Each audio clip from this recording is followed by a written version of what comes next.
Hello, hello, hello. Hello. So, give me a moment. Let me go get my water bottle.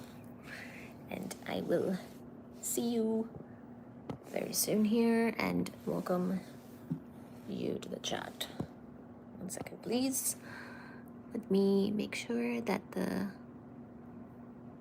phone is straight. I am operating with less lights today, so we will see what that looks like. 1 second, please.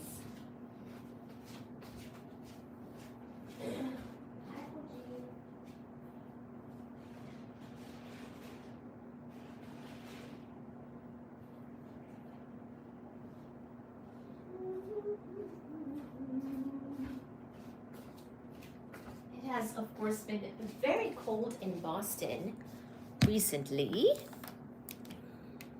Hi, Ben. Shalom. How are you? How are you doing? It has been so very cold in Boston, and we have been keeping all the windows tightly shut and blinds down and curtains drawn and all of that stuff to keep the insulating the home because it's very, very cold outside. See, my lip is cracking. I need to put some lotion on that. So we have been having a snowstorm here in Boston, and that has affected quite a few things, such as it's very cold. We haven't gone outside in a couple of days. That's been a little rough, but at the same time, thank you, universe, thank you, God, for helping us through. And yeah, I'm in New York right now. Really? Oh my gosh, how is it there? Is it still snowing? It's been snowing here. I think it might still be snowing, I'm not sure. Because of all the windows being so closed, I can't even see the outside really. To control the temperature at home, I've been keeping everything very closed. And it's cold, yeah. It's been cold here. Hi, Edits. Hi, Max. Or hi, Edits, Max.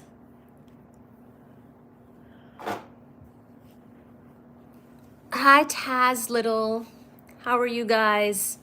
I'm still kind of getting situated here. Please do like, share, subscribe.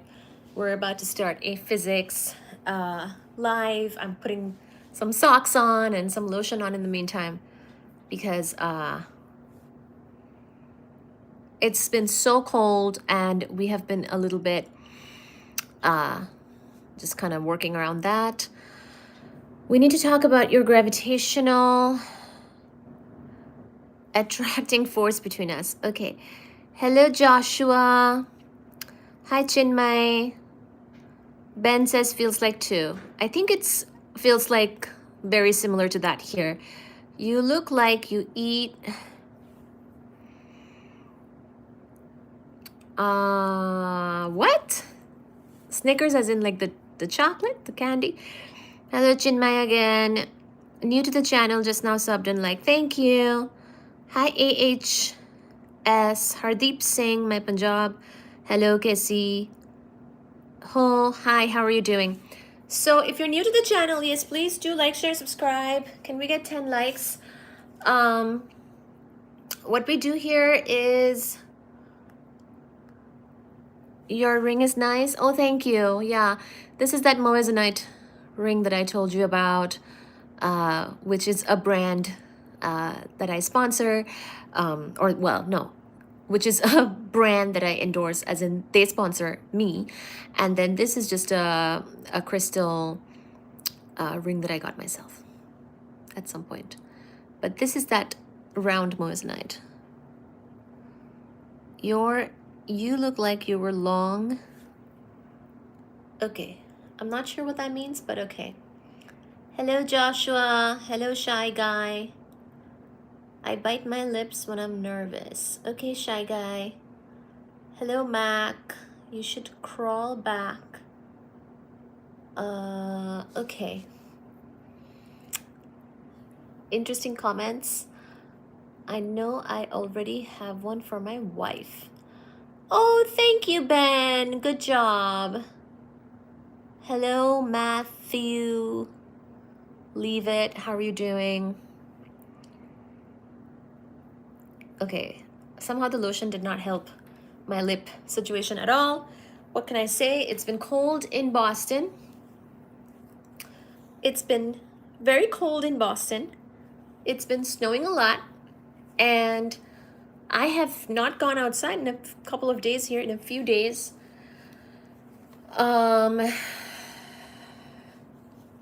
This is my coat situation, light jacket, which looks a little bit like a blazer, that I thought would be appropriate for my downstairs. Black, smart, and handsome, just like you. Thank you, Jerry. Thank you, Bradley. Hola, chica. Valentine's ring. Hi, beautiful. Nice to see you. Thank you. Hello, Jose. Hello, 8 off. What time do you want me to pick you up? Oh my goodness. It's colder than my dad's hugs outside. So I'm wearing 2 uncoordinated socks. See, the 2 colors I could grab before I came down for the live are these 2 colors, 1 and then 2. And I'm just gonna put them on because it's cold, and I took a shower and I got dressed and I was like, I'm gonna do a live, but it's very cold downstairs. This is the downstairs. And it is quite a bit colder than my upstairs and whatnot, but that's okay. We're gonna do a live here. So by the way, Ben, I don't know if it was, I think it was you that I was talking to about the quantum mechanics topics at one point. Hi, hello everybody. But last time, I think a few days ago, I did a members only live and I covered quantum mechanics topic from the 20th century, which I think you would like a lot. So if you're interested, you could go and become a member. It's actually very cheap and whatnot, but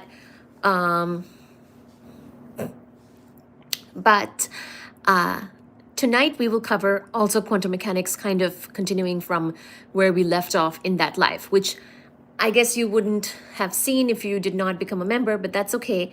It's okay. We will continue from that spot in the book. This is from Einstein's Cosmos by Michio Kaku.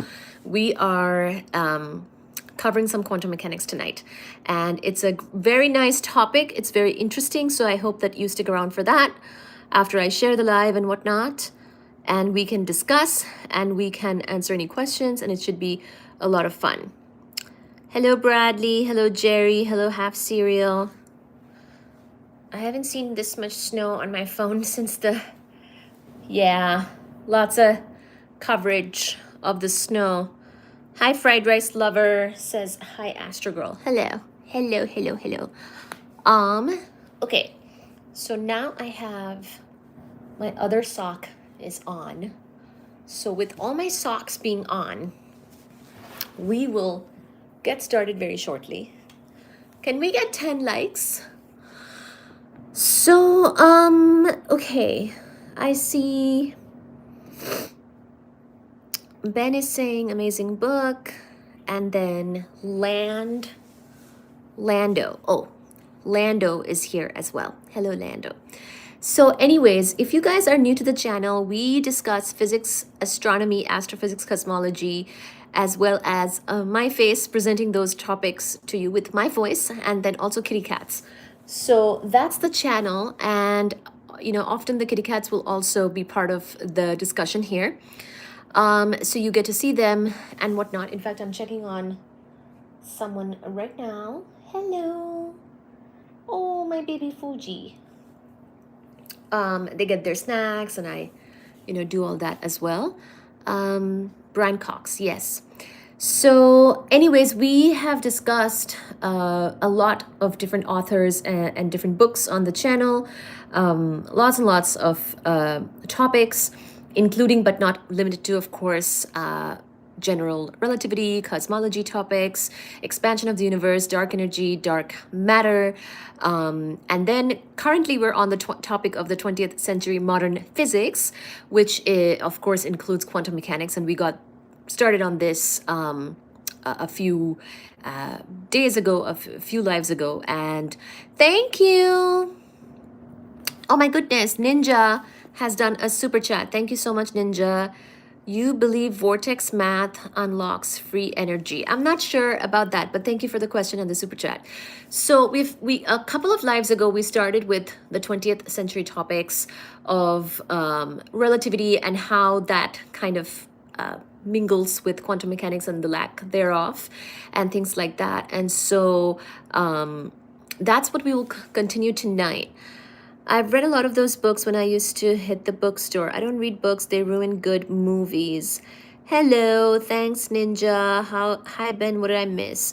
Hi MGA84. So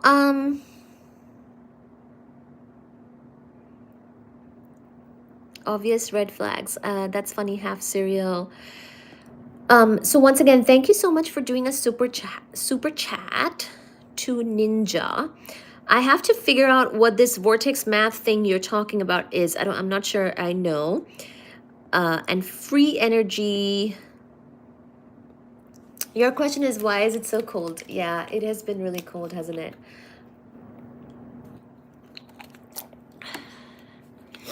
There is Baji.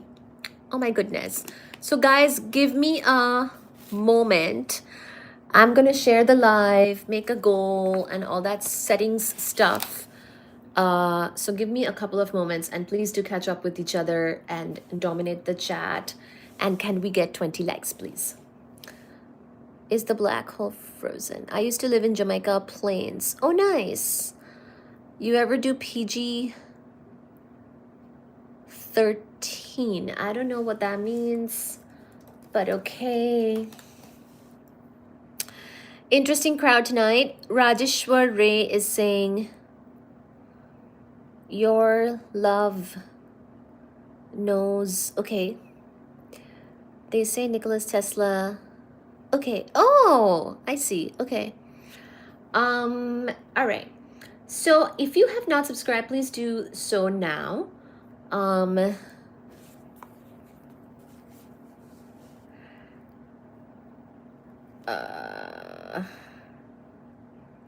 Hello, Adrian. And we will continue in just a moment here. What is this? Okay. Nikola Tesla. Hello, KJ. I'm trying to say hi to everybody, but give me 1 second to share the live, and you too, please like, share, and subscribe. I see my other phone has come on vehemently. So I will share and tell the channel we are live. We are live. We are live. We are live, live, live, live, live. I don't care. We are live this. And Baji is here as well. We are live, live, live, live, live.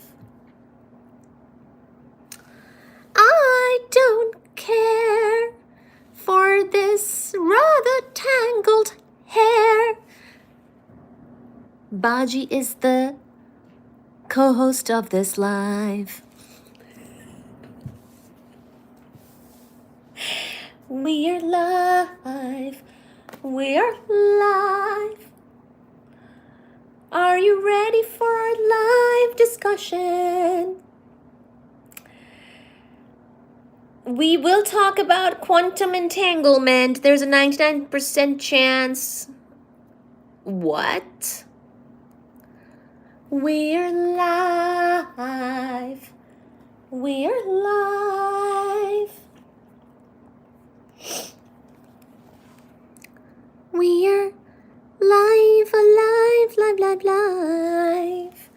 Thank you for coming to this live, my darlings. Please do like, share, and subscribe. Give us some likes, my darlings. Thank you, Ninja. She's cute, smart, and funny. See, Ninja really gets me. Ninja has described me exactamente. Go ahead, Ninja.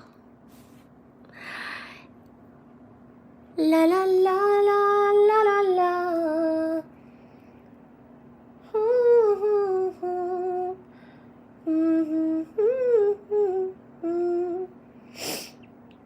No, no, no, no, no. We are live.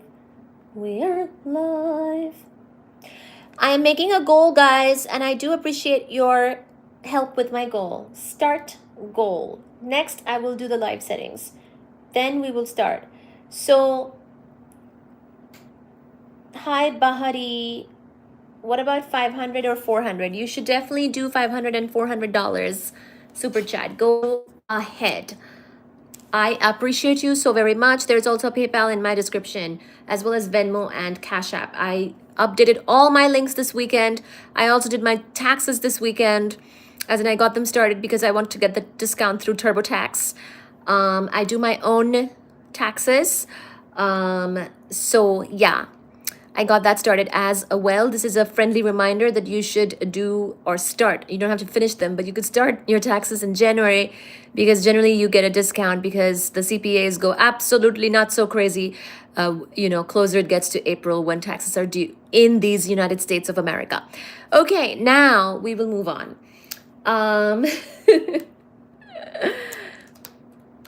We are live. We are live. We will cover the uncertainty principle tonight. If you were a member and you came to my other live a couple days ago when I did a members only live and I posted it and I posted some shorts from it, then you would have been caught up with this topic where we started already, but it's okay. We will provide a background tonight and go from there. By the way, we also do post a bunch of like shorts, videos, clips for everybody, all the public and members as well. So if you come across any of my videos, whether that's a short, a clip, a longer clip, a long video, a short video, a live, please do like, share, subscribe. I really appreciate your kind support. Thank you so much. Muchas gracias. Thank you.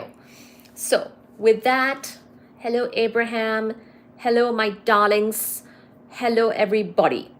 Indeed. Hello, hello, hello. Are you ready for quantum entanglement? Is that what I called this live? I hope I did. Tesla may have been broke, but they use this. This is very true. Nikola Tesla was a brilliant person. Muchas gracias, señores. Very true. Okay. Bold claim the states are, I know, darlings, I know. Somebody is commenting about our country. Well. My darling friends, you are in the right place. My lip is so very cracked, but I really don't want to get up and go get my lip balm.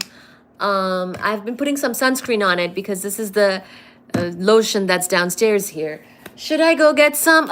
You know what? I will, because I'm looking at my phone here and I'm like, is this a way to do a live? Is this, just give me please one moment. I'll go get my lip balm, okay? So sorry, and I'll be right back. Hi, Sachi Mama.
We will rock you.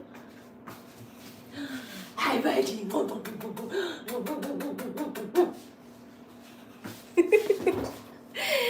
Baji Baba. Baji Baba is behind me. There is a man behind me. It's Baji. It's Baji. We're doing physics, yes. Hi, Omar. Hi, BMK. BMCK. Exploration requires funding. For one to enjoy their passion, someone has to fund it. This is very true, darlings. I want to be behind you. Oh, hello, Vani. So, there is little Baji Baba is behind me. So I thank the universe indeed.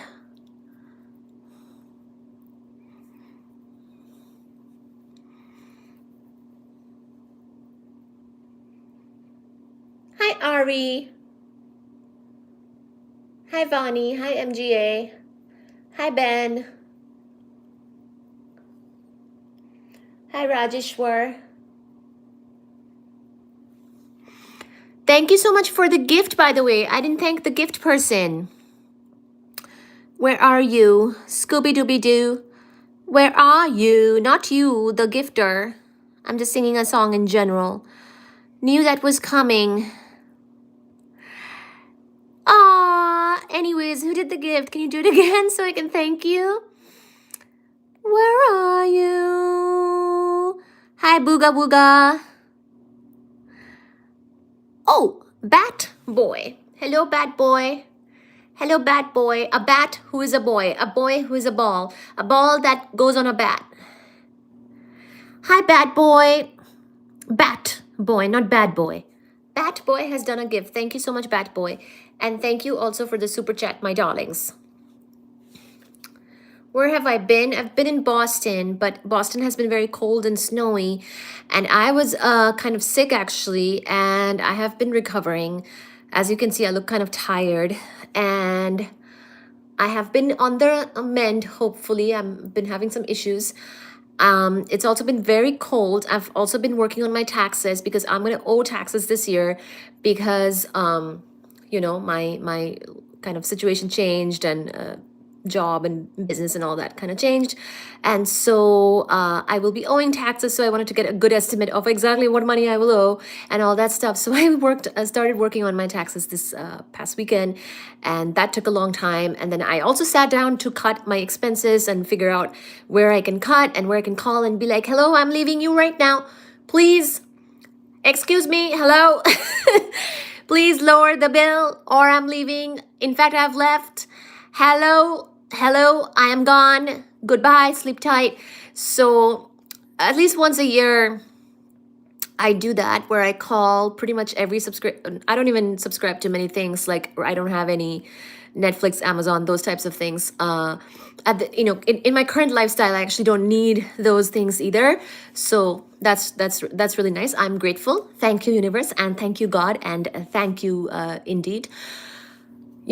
So but the things that I do pay for, I basically renegotiate at least once a year to see where I can cut my expenses and things like that and get all my accounting done and my bills and just general operations to get things to have things running smoothly for the year and whatnot. So I was busy with that for a few days. Like I used the time when I was kind of down and not feeling so well, and it was cold and it was snowing, and the governor was like, don't leave your house if you can afford it. If you can just stay indoors. We were told in Massachusetts to not leave, basically. So yeah. So that's what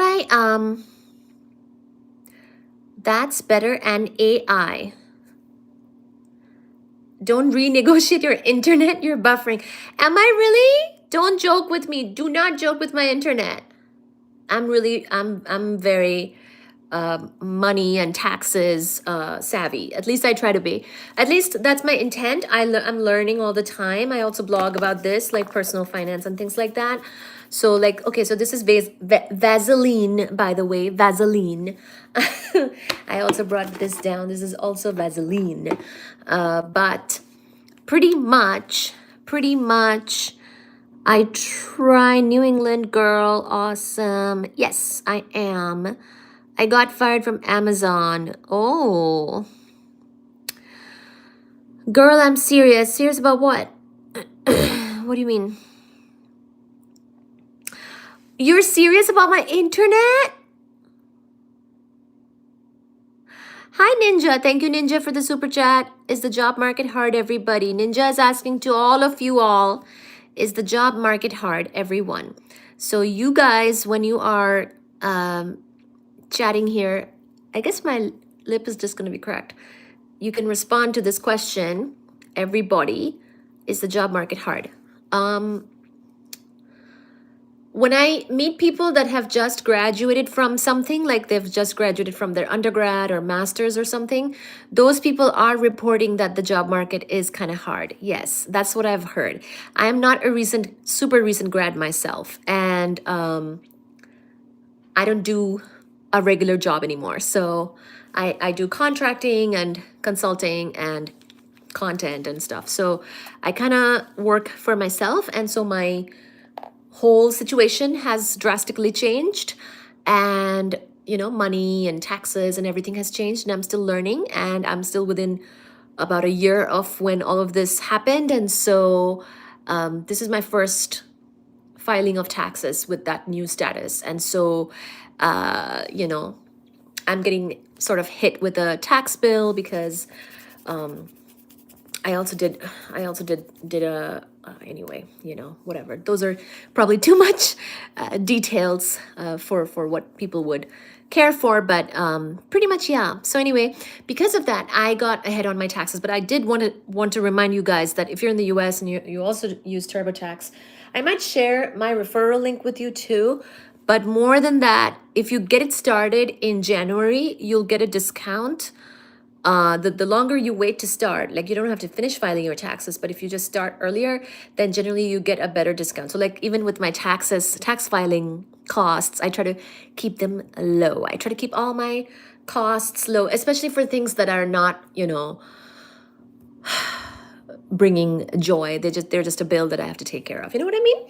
So where I don't cut cost is generally, of course, certain important things like food and housing, things like that. The city is rather expensive to live in, for example, Boston. So things like that. Anyways, thank you guys for listening. I'm from Southern New England, Connecticut. Southern New England would be either Connecticut or Rhode Island. Jesus is so cool, not in Texas. Internet is bad. Your internet is good. Thank you, Fernando. The job market is hard right now because the economy is crap. No thanks to tariffs. Go DoorDash. Job market is hard now for January. Thank you, Abraham, for your support. Hello from New York City. Hope you're having a great night. Hello, Yanira. I'm in IT school currently. I'll let you know about that. Okay, I'm so glad that people are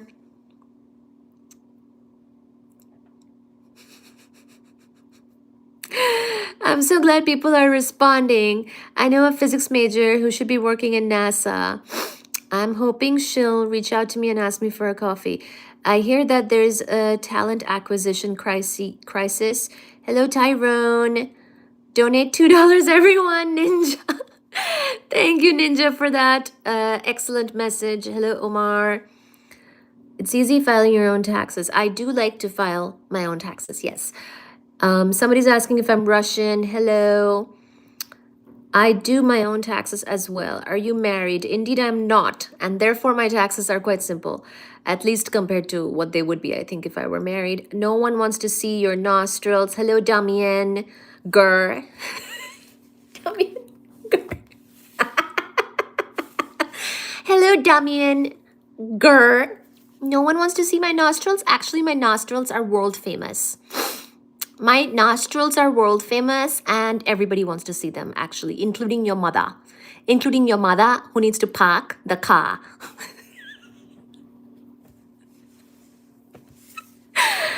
Boston's very high. Hi, Northern Versus. Yay, you liked my neutrino chat, my neutrino live stream. Connecticut. You are a Pats fan. I'm not really into sports much, my darlings. Are you a bot? I hope not. Are you a bot? I hope not. That rhymes. It kind of makes sense. A ton of job openings, but managers. I don't really like managers. See, though, because I don't really like a manager, I just I left. Connecticut is a Native American word. I always say the C in it. I don't know if you're supposed to, but I do it because it has a C in it. I say the Connecticut. I say Connecticut, not Connecticut. Connecticut. Blah, blah, blah. I say Connecticut. Hi, Hermosa. Hello, Nusrat, darling. How are you? Hello, Devi Nun. No spicy link, but there is somebody saying no spicy link. Well, there is a link to my PayPal, my Cash App, and my Venmo for your kind contributions towards education, including but not limited to physics, cosmology, astronomy, and astrophysics, darlings. Ice, baby. Why'd you say that? Hello, Damien Gurr. That's who is saying something about that. I didn't say that. Oh my goodness. Hello, Ben Abraham. Hello, immigration. Hello, Newmanox. Jose, we can't be serious. Hello, Booga Wooga.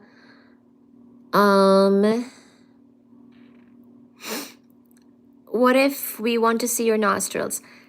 Hello, Tyrone. 500 US an hour. What does that mean? Are you gonna send that to my PayPal? Please go for it. I need the money to pay my taxes.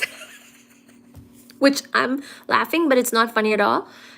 Because it is true. You are precious and have adorable nose and nostrils. Thank you, Eagle darling. Thank you very, very much indeed. Let's not talk about, okay, my name is Tiger. You're so beautiful. Hello, Sambalama. Hello. Sometimes I make words up as I'm going, so there's that too. Okay. Oh, did someone did a super chat. Oh my goodness, Joe Dirt 5521. Joe Dirt, how are you doing? You have done a super chat. Thank you so much.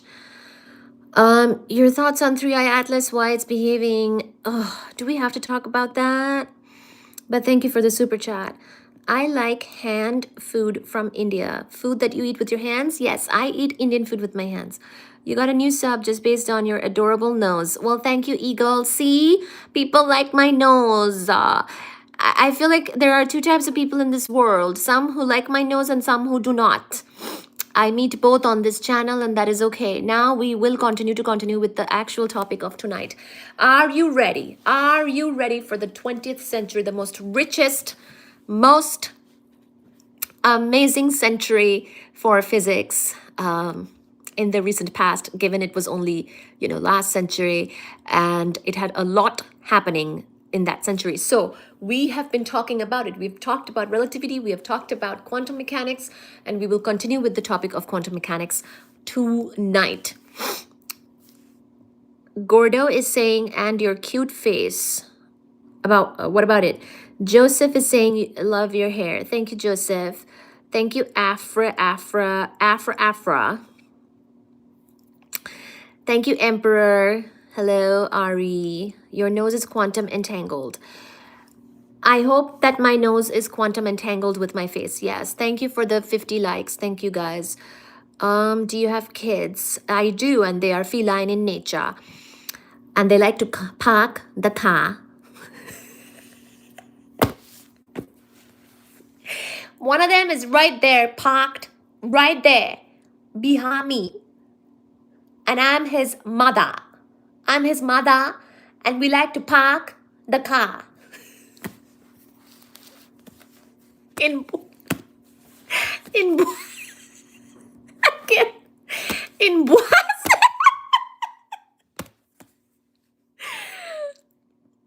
Assalamu alaikum, Mohammed. Hello, college level Hogwarts. Oh my God. You're here. You're here, college level. My favorite moderator.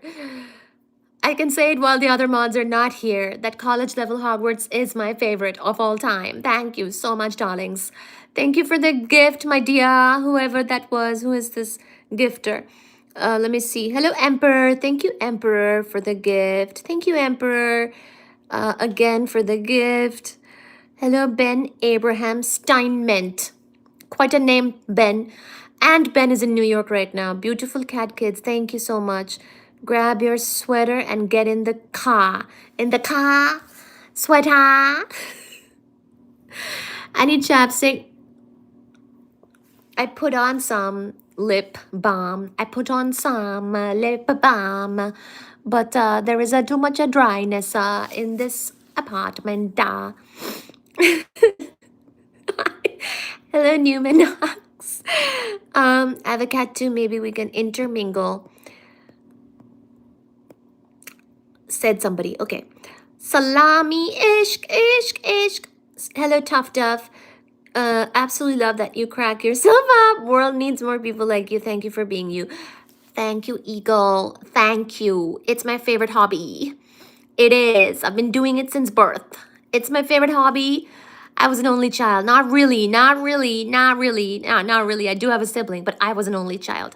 And so I like to keep myself busy and entertained.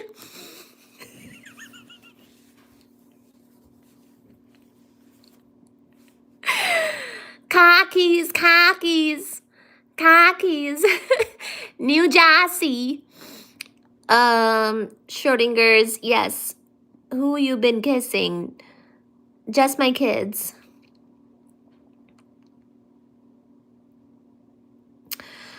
Yes, I've been staying warm by being inside, mostly, with the thanks to the universe. Right now in New York, and next week flying to Israel. Yes. Okay, so, ooh, wild and fresh. A wild and freshly caught fish has given us a super chat. Wild and fresh. Oh my goodness, you guys are so kind. You guys are so nice. You are so nice. Wild and fresh has done a super chat. Oh my goodness. Oh my goodness. It's what makes you precious. Oh, oh, oh. You live in an apartment? I thought money, all that matters to Indians. I live in a... Yeah, I guess, yeah, I call this an apartment, a condo, apartment, flat, but it's not really flat. I guess you could call it a condo. A condo, but I don't own the whole building. Is that, if that's what you're asking? I call it an apartment, sure. I call it an apartment or a unit or a condo.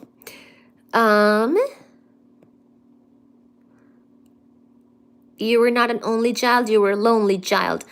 This is very true, Ari. I come from a city of 20 million people where I was very lonely indeed, but became very busy as well with my career over there in school. So, hello, Donnie. Hello, Speed Kills. Speed Kills, oh gosh. I sold my car. I sold my car so I don't have to park it anymore and dig it out of the snow like what people are currently doing in Boston. When are we gonna talk about quantum entanglement? Oh my goodness. Hello, Tough Duff. Oh my goodness. Aw. But you buy your apartment on East Coast. Yes, why? Why not? What are you something against the East Coast? It is the Beast Coast. It is the best coast. For me, at least. Number 1 top fan right now is Ninja Fist. Number 2 is Joe Dirt. Number 3 is Emperor. Number 4 is KJ Keelai. Number 5 is It's Rue. Number 6 is College Level Hogwarts. Number 7 is Tyrone. We will read more of the top fans in a bit, and those can change as people do things like super chats and gifts. So thank you so much, everybody, for your support. I will see and look at the chat again in a moment. It's been very nice to read all your comments, guys. You guys are very nice. You guys are very nice indeed, and it's been lovely to see you all and read your comments. So let me now get into this topic, okay? So remember that we were kind of talking about this, for example, this exact topic. What book are you reading? This is going to be Einstein's Cosmos by Michio Kaku. A lot of people know him, quite a famous scientist and author and string theorist. Hello, Tyrone. Take it easy. Who is easy and who is taking it? What's your favorite movie series? Hi, Nausat. Oh my goodness. I know. I don't usually use plastic bottles. My dad sent me these because of the snowstorm. Thank you to Dad.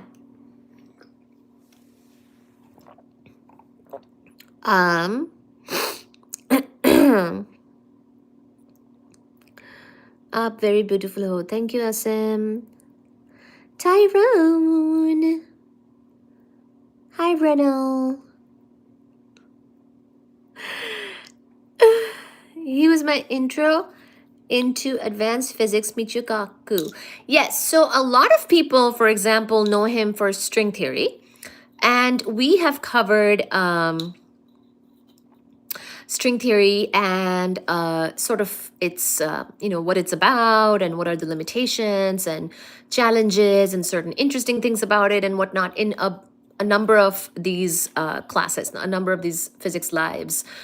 So we have talked about that, but those discussions are more focused on the later part of the 20th century where string theory was more developing. And I remember there was this discussion about supersymmetry, and that's where, of course, superstring theory comes from, where it had to incorporate supersymmetry or SUSY in order to become superstring theory. Otherwise, it had certain issues. Okay.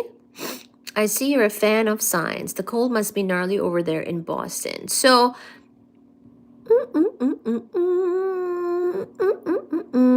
we will talk about string theory as well. It will be part of this topic. So, 1 second, please. 1 second.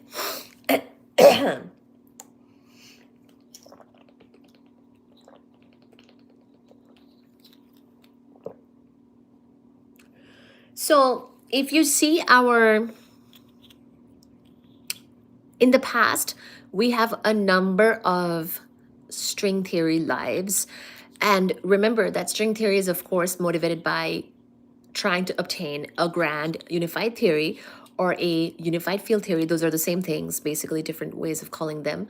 Or basically a theory that would subsume relativity, explain gravitation, as well as contain quantum mechanics within it. Now, as we started to learn more and more about these things, of course, this theory would also have to explain more and more things. So at first we knew about, well, gravitation, and we knew about electromagnetism. And we thought, okay, those are the two fundamental, types of forces or phenomena, and we should explain them. And, they realized, oh, well, wouldn't it be nice to have some sort of symmetry that unifies gravitation with electromagnetism? And then Kaluza and Klein, remember in the early 1920s, took general relativity, which is of course with the Riemannian geometry, and includes 4 space-time, so 3 spatial dimensions and 1 time dimension to become 4D geometry. Basically, Kaluza and Klein extended that to include 1 more spatial dimension and made the case that this spatial dimension is tiny and curled up, and we don't experience it, us regularly don't experience it. But it's there, because what they found is that if they included this extra dimension, they were able to unify gravitation and electromagnetism, which was very intriguing to people then. Because people wanted to, especially the classical physicists who look for elegant overarching theories, and they want sort of a nice, elegant understanding, analysis of the universe, how nature works. So, they wouldn't want to sort of, have gravitation and a theory for that, which is general relativity, but then be like, oh, but there's really nothing that is connecting this with other things like electromagnetism. So they were really wanting to understand what kind of unifies everything. So what's the unified field theory, or the theory of everything, or the God equation, or whatever you want to call it. So see, when I say that we end up talking a little bit about string theory in this topic, is because you have to understand this is sort of the OG string theory, okay? So the OG string theory is basically the Kaluza-Klein work of the early 1920s. I believe it might have even been as early as 1919 or so when they really started that whole effort, where they're taking the math of general relativity and extending it to have one more dimension, and showing that that actually leads to a symmetry that unifies those two things, gravitation and electromagnetism. Now, of course, there's two more fundamental forces, which are strong nuclear force and weak nuclear force, but those come later. We didn't discover them until later. So this century, the 20th century, is very rich in multiple discoveries and multiple breakthroughs in how we understand nature, and the establishment of quantum mechanics and its success, to the point of where it survives, and it survives a lot of scrutiny and a lot of criticism for its bizarreness, but actually continues to go on and give us particle physics and all of that stuff, which continues to be a thing today. Okay, so not that every question of physics is answered in that century or even now, but it was a very good and productive time, or a productive century in many, many ways. And string theory also was worked on in that century as well. So in the 60s and onwards, that is when superstring theory became more of a sort of serious candidate for the grand unification theory and the unified field theory. And these people like Michio Kaku and all the rest of people were very much into it. Okay, so they were contributing to this topic of string theory. And even now, I think they would consider string theory or superstring theory to be to be maybe the best candidate for a unified field theory, among a couple of other things. So it is important to understand sort of this background, because then you can kind of see it's sort of, this lecture is sort of about the physics and the science and the differences between these things, different parts of physics, but also about the history, so that you understand that these were the different motivations of what people were trying to do. They were not just they weren't, it wasn't like a baseless type of effort. The other thing too is, they're trying to do a unified field theory, but also sort of a distaste for certain features of quantum mechanics was also part of why people were very motivated. The classical physicists were very motivated to work on a unified field theory. So also keep that in mind as you go forward, because they, so certain things that they didn't like, of course, about quantum mechanics are probably definitely the things that we're going to talk about today. And so this too is sort of that part of that OG string theory story, because you can't really be a string theorist without knowing what these issues are, what the issues people have are with what was going on, and why they felt a need to come up with a unified field theory. And also, of course, you have to, and by the way, we talk about this in a lot more detail in my string theory lectures, in my string theory lives. I think I made a thumbnail now which says string theory on it, and all the previous lives, which are all posted now on the channel under the live tab of the channel, should have the string theory episodes on there. We talk about this from certain books, textbooks, and in a lot more detail in those lives, okay? But basically, the point was that for superstring theory to be taken seriously, it better explain everything that had been done already, and certain things that fall out of quantum mechanics. Like if you're saying you have a problem with quantum mechanics and the lack of an explanation in quantum mechanics, But then quantum mechanics is actually quite successful in showing things experimentally, and pretty much in the lab they were seeing things that was matching up with what the quantum theory was saying, right? So if quantum mechanics did not have a ton of success, then it would not have made it. It would not have survived the scrutiny of that time. Certain things, were being scrutinized by all of the classical physicists, all of the everybody, even some of the quantum contributors themselves were not happy with how quantum mechanics was turning out. So why did it then survive? Why is it still a thing? Why do we still talk about, these topics, quantum entanglement, now with quantum computing? Well, because it's very successful. It shows us, it checks out. It gives us experimental evidence. It the hydrogen atom, being able to explain the hydrogen atom and the electron and the excited states of the electron and those quantum jumps and the packets of energy, and like those were the levels and those types of things, and like those then corresponding to the solutions of the Schrodinger wave equation, that is the success of of quantum mechanics. It's not just because once again, I must mention this before, but like quantum mechanics is basically trying to do, it's basically the theory of small things. It's the theory of the small stuff or the physics of the small stuff. So big stuff can be something like us, trees, planes, cars, planes, trains, automobiles, the moon, sun, those are big things. So we generally do classical physics for that. But quantum mechanics is now think we want to do mechanics of small things like the electron, the atom, the subatomic particle. We want to do we want to understand that, right? We want to do the equations for matter, and not just matter, but the building blocks of matter, the fundamental units of matter. Now, how small matter gets to is something that developed in that century. Like we didn't even know about the nucleus. We didn't even know about the neutron until later, right?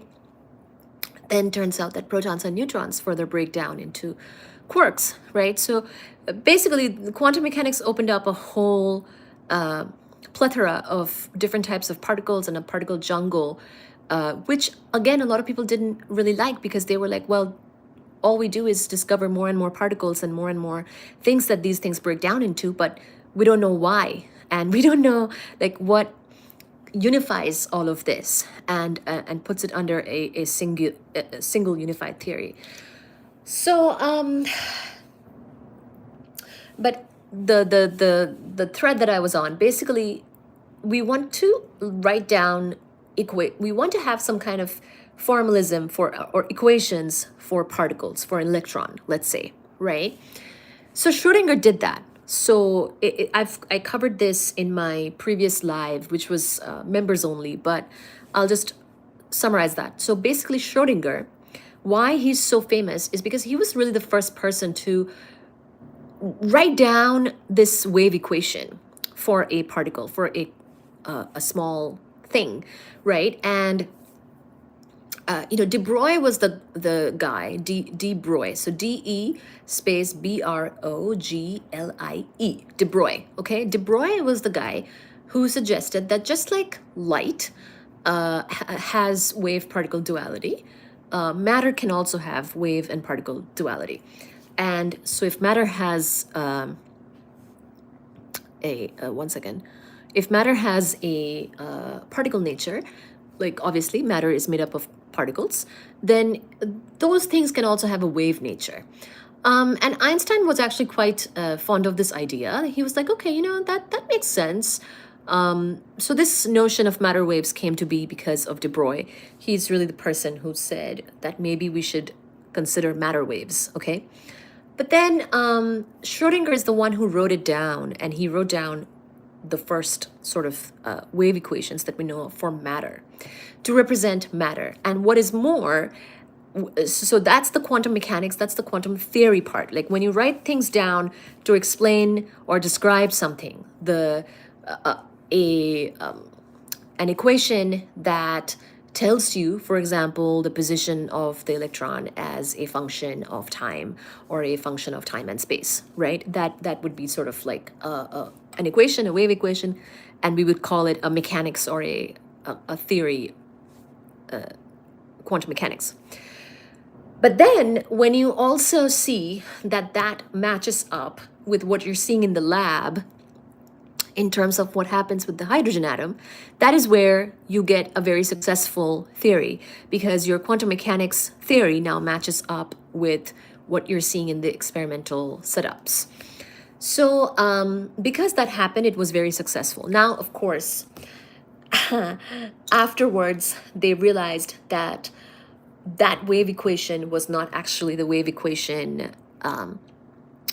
It was not describing the electron, but actually the probability of finding the electron. So this was sort of this big jump made by another person.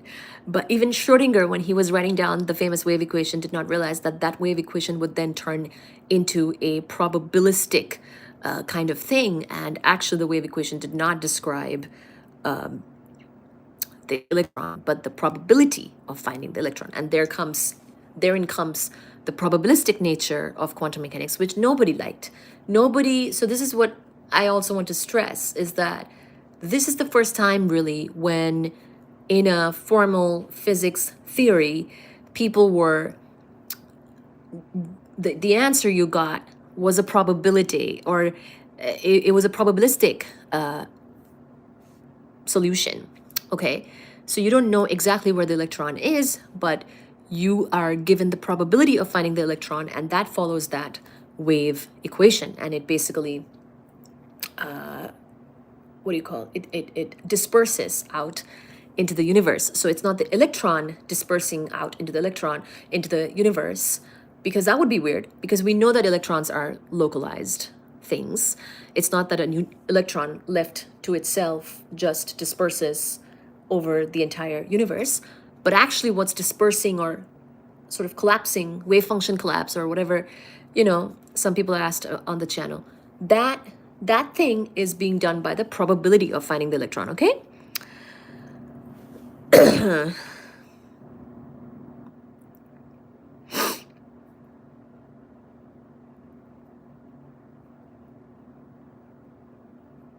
Who are you? Says Agam. Hello, how are you doing?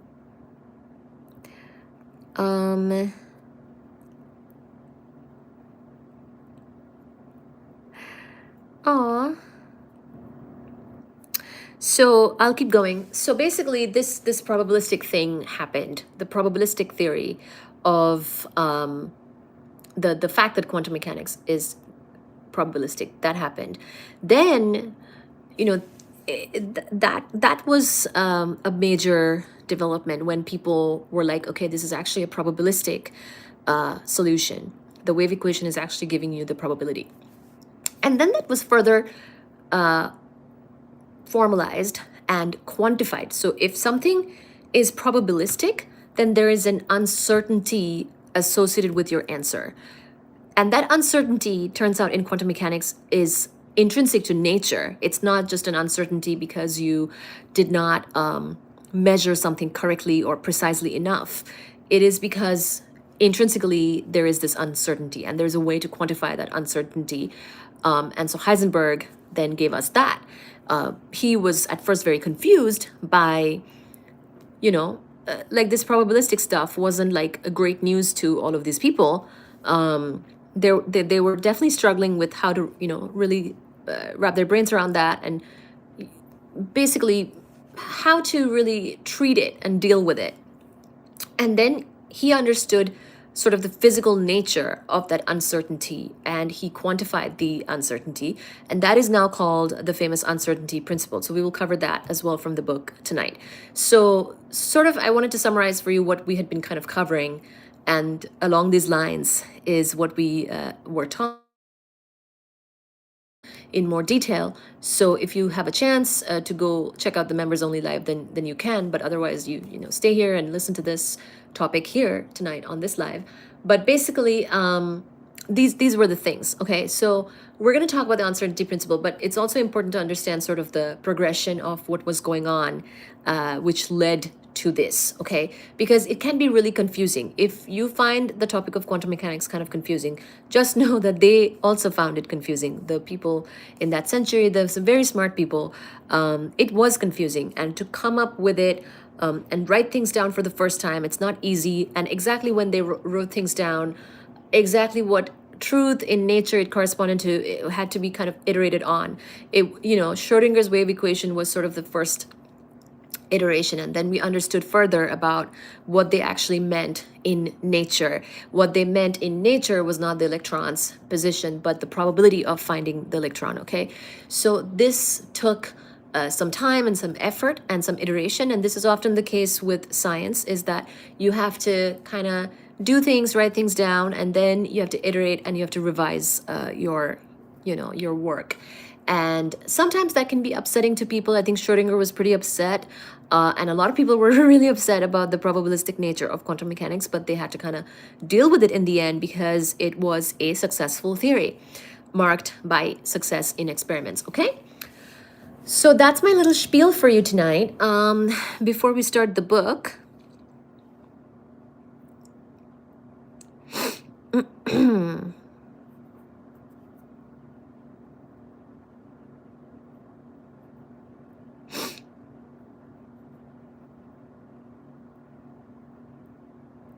this would not have been my first choice for tonight's icebreaker.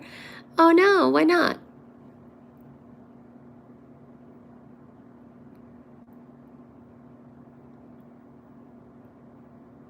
How can you sub? Do you mean about the members only stuff?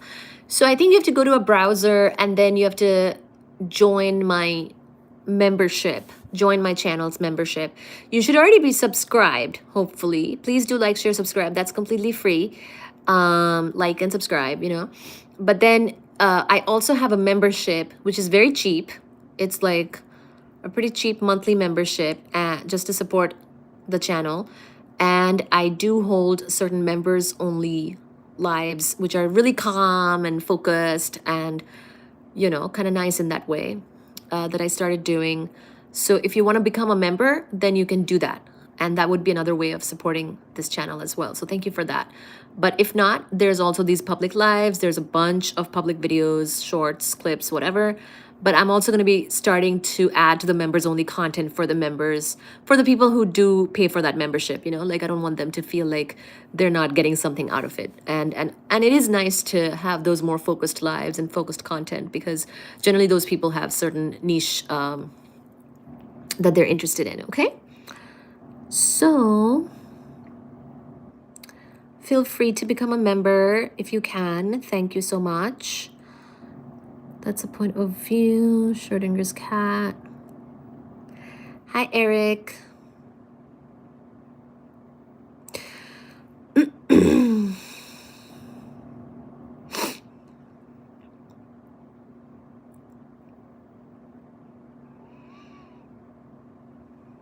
I'm just reading some of the comments really quickly here.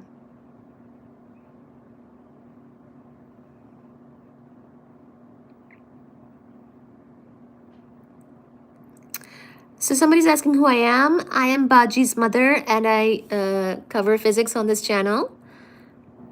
Is that what you're asking, or something else? Let me know what you mean. I'm a person. Who are you? Ari is saying nobody liked, still don't like it. Okay. We're all God experiencing itself. Okay.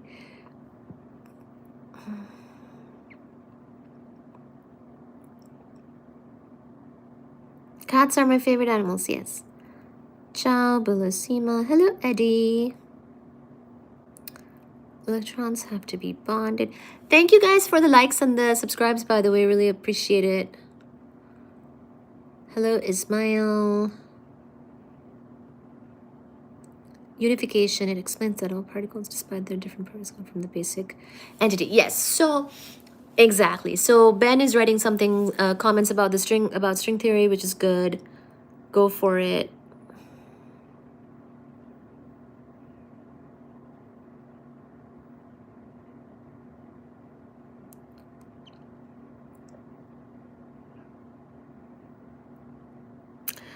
Oh, thank you so much. BMCK saying I turned off the Big Bang Theory to watch this. You should. That show, that show's science advisor is actually one of my previous collaborators.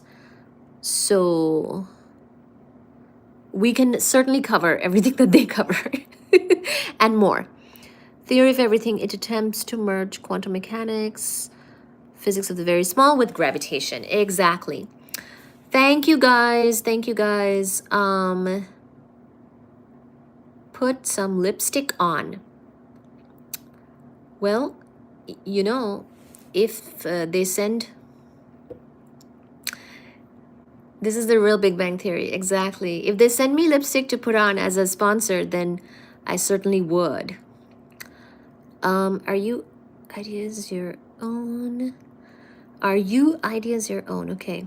Are my ideas my own? My ideas are my own, yes. But I also learn and educate myself through books and school and stuff. Would you have to enter a...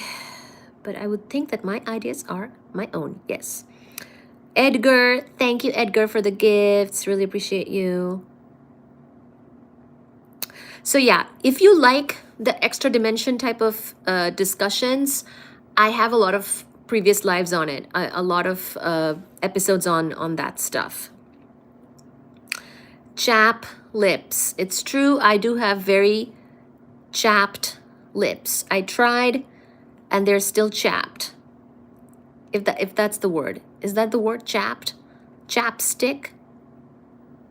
Not sure. Hello, Eagle.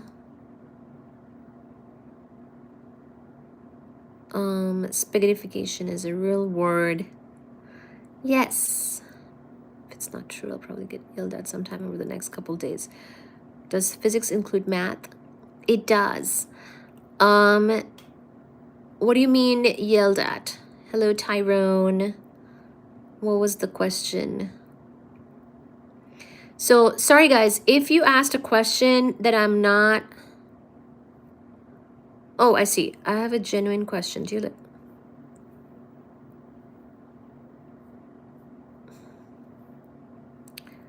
The wave equation for a particle? Spaghettification at high energy.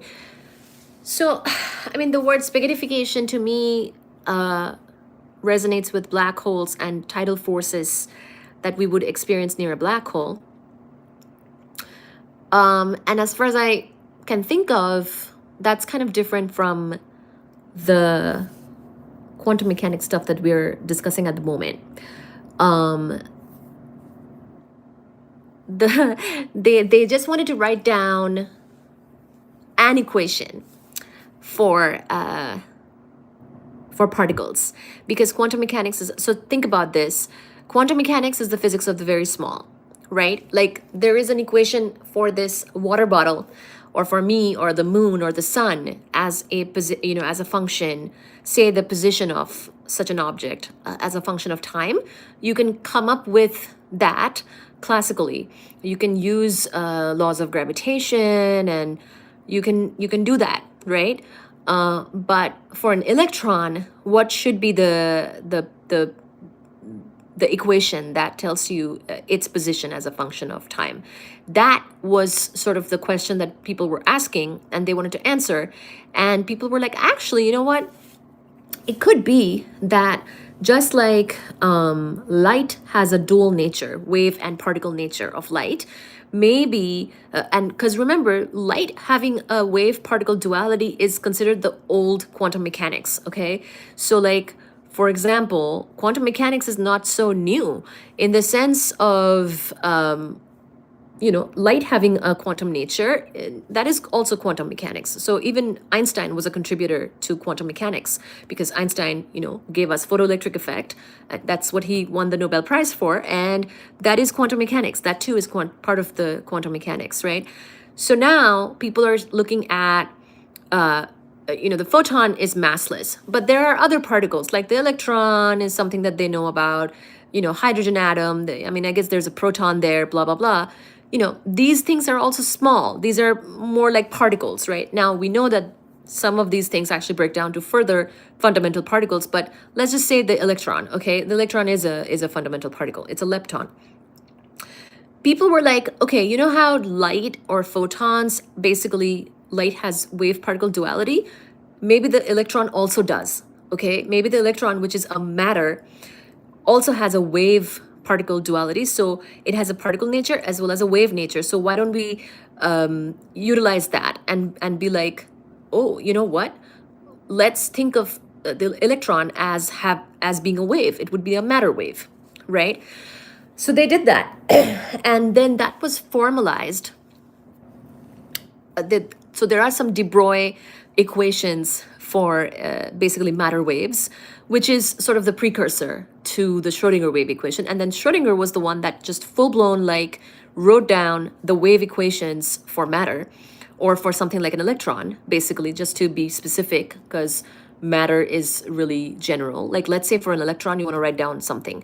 At first, you go with the de Broglie stuff, right? De Broglie gave us matter waves, and he gave us a couple things that we can write things down for, like a de Broglie wavelength and whatnot, right? But then Schrodinger gave us like full-blown, he's like I'm just gonna write this down. Like, I'm gonna say this is a wave equation. It's gonna like depend on position, the space and time, and this is what the electron is doing, right? So he wrote down the wave equation for electron, and we're gonna read about this in just a moment here, so that will clarify.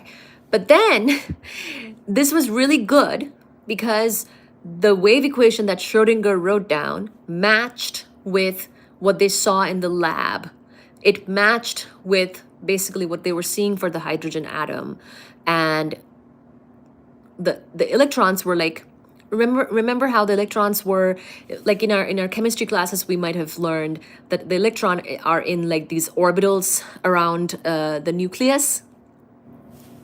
Those orbitals actually correspond with energy states of the electron, excited states. There's the ground state, and then there's excited states of the electron. So then turns out that the solutions to the Schrodinger wave equations corresponded to those states. And so people were like, oh wow, like this is actually, like this math checks out. Like Schrodinger wrote something down with mathematics, and like we did some linear algebra, like, because quantum mechanics is all just linear algebra. Like the mathematics of quantum mechanics is mainly just linear algebra. So then they did the linear algebra, and they're like, oh my goodness, these are like the freaking eigenvalues and eigenvectors. Like freaking these are just the energy states of what we're seeing in the lab. Like basically they correspond to the orbitals that we learned about in chemistry. So they're seeing that this math is fitting with the physical nature. So then they were like, whoa, man, this is the first time that we have such an understanding or such a theory of the small, right? This is the first time that we have some sort of equation for something as small in terms of matter, right? In terms of an electron, say. Then there were more shocks, okay? This was all good. This was a good story, except for the fact that this wave equation was actually kind of like dispersing, and literally it was kind of like, oh, but is it that over time the electron just kind of like disperses across the entire universe? When we know that the physical reality is that electrons are localized. And then came the next step. I think it was Max Born. Let me double check. I think it was Max Born who said,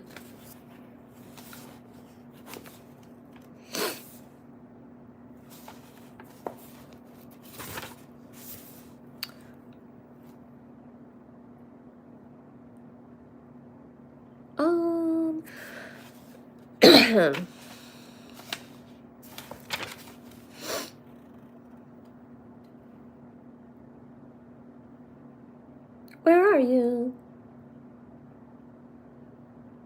I wish I could do a Control F with my eyes because it's a physical book.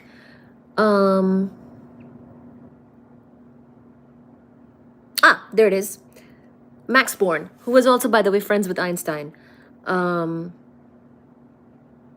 so Max Born was this extremely controversial person who proposed that wave equation, which was so famous and so successful from Schrodinger, was actually not the equation for the electron, but the probability of finding the electron, the probability. And therein started the probabilistic nature of quantum theory that made everybody irritated. We got the uncertainty principle from it. It was the most bizarre, all the stuff that you hear about Schrodinger's cat, all the basically culture that exists about quantum mechanics, that stuff comes from this. So whatever Max Born said and turned, that equation into the probabilistic nature of quantum mechanics, or probability of finding the electron, that which then led Heisenberg to give us uncertainty principle, because really this probabilistic thing needed another step, which was to quantify the uncertainty associated with making these measurements, like the uncertainty of position and momentum when you go and make a measurement of something like an electron. Like when you measure its position, you inherently have uncertainty about its momentum, because that process of measurement is disturbing it. Like say you shine a light on the electron. Well, the light is a photon and the electron is a small particle. Both those things are small like, and so in a light is like massless, and it's a quanta. Both of them are quanta. They're both in that quantum. It's like cousin. They're cousins now. It's not like light on a table. It's light on an electron. So light and a table might not be cousins, but light on electron are more like cousin. And so the light is like electron, dong. So like the light itself is disturbing the electron. Like when you look at an electron with light on it, the light disturbs that electron. And so now you don't know the momentum of the electron. I hope that makes sense. So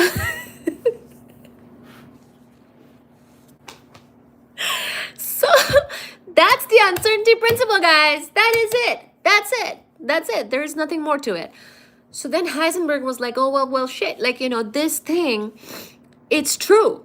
Like, how do you wrap your head around the probabilistic nature? It's because there is inherent uncertainty. And not only that, we can quantify it, we can measure that uncertainty. And this is not an uncertainty as in you made errors. It's an uncertainty inherent of nature. And this freaking uncertainty principle is going to be very, very important in our understanding of pretty much so many things. So glad it happened, because even like, we talked about Stephen Hawking and, black hole and Hawking radiation, even that, utilizes the uncertainty principle. So uncertainty principle is very important. We will now be covering it from the book. Okay? Hope that helps. But yeah, Max Born was the guy who did the probabilistic nature from the Schrodinger wave equations. Oh, and I forgot to mention, Dirac is the guy who turned the Schrodinger wave equations into its relativistic version, okay? We talked about this too in the Members Only Live. Basically, Schrodinger wrote down the wave equation for an electron. Dirac turned them relativistic, so incorporated relativity into that equation. And then Max Born was like, let me go really crazy and tell you guys what you've been missing, which is that this equation is actually gonna give you the probability of finding the electron. Haha. You'll never know for sure where it is. But it's nice because the probabilities wave equation does go like this.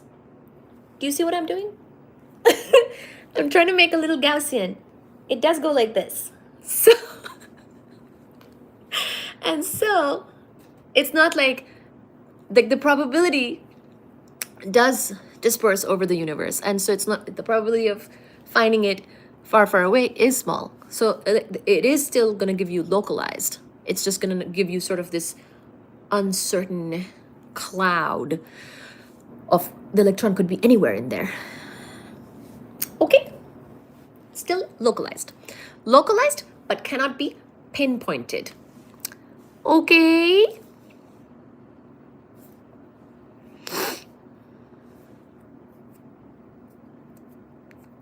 Hi, Eagle. Hi, Tyrone.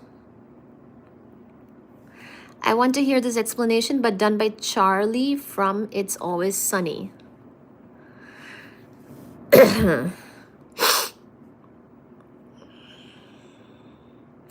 I know. There is not a lot of people who like this type of explanation or discussion. Thank you guys for being here. Please do like, share, and subscribe, and keep coming back to all my lives. Otherwise, I'll be so sad. I guarantee at the FBI would just get a headache. FBI of what? Kind of reminds me of the Beautiful Mind guy who studied the movement of pigeons. Oh, shut down the stream. Too much knowledge. Aww.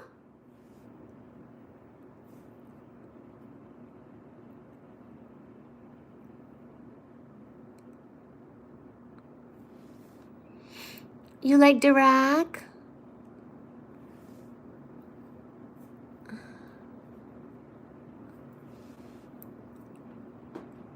Research or... Okay.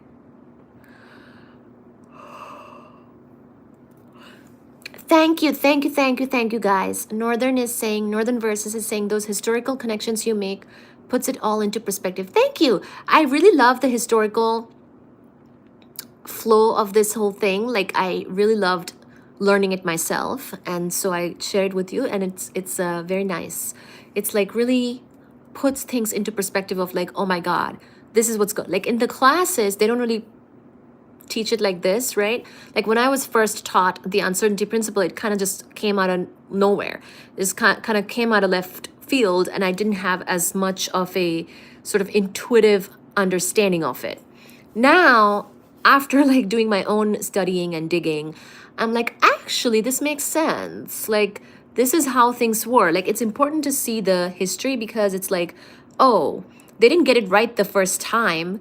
They wrote something. They were like, wow, this is good. This made some progress. Then they're like, oh no, this doesn't make sense. But actually, this makes sense. And then you go to the next bit and the next and the next. And it really just, truly, it's evolving.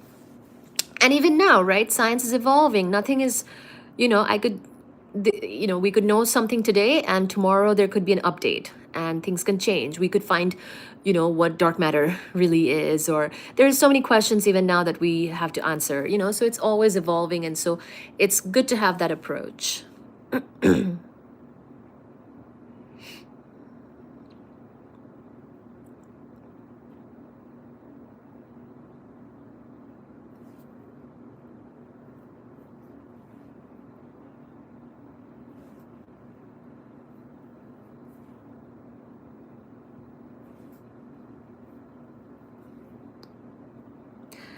Thank you, everybody.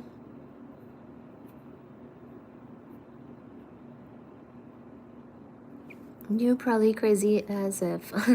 Thank you, CSS.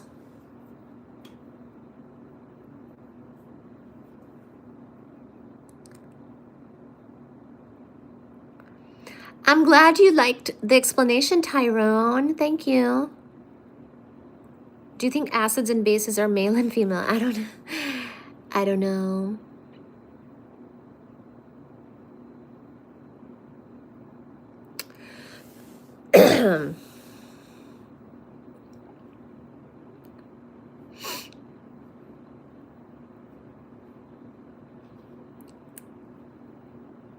Yes, there is a kitty cat in the background. I see you explain it well. Thank you, Master. I guess YouTube chat is your thing. Not so much a private sector job. Well, I like to think that I did my time there. Some people who have like real jobs are sometimes consider themselves in jail. And so if it's jail, I've done my time. Breathtaking beauty with brains. Oh, hello. Thank you, Ranger.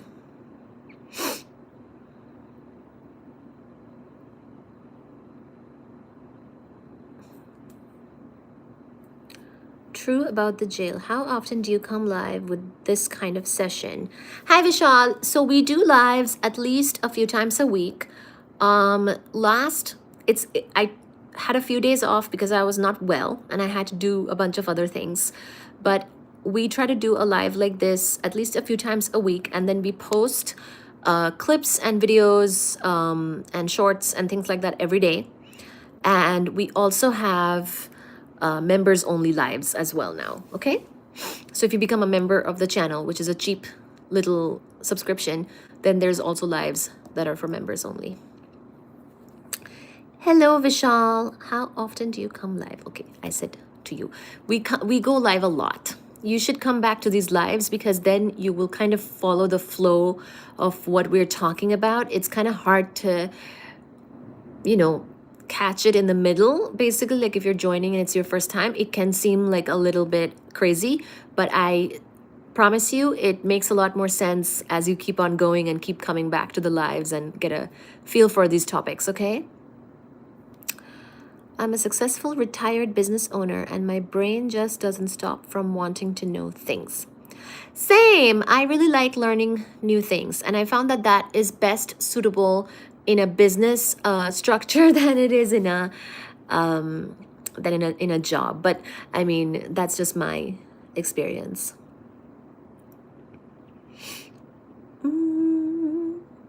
Hello, Amy.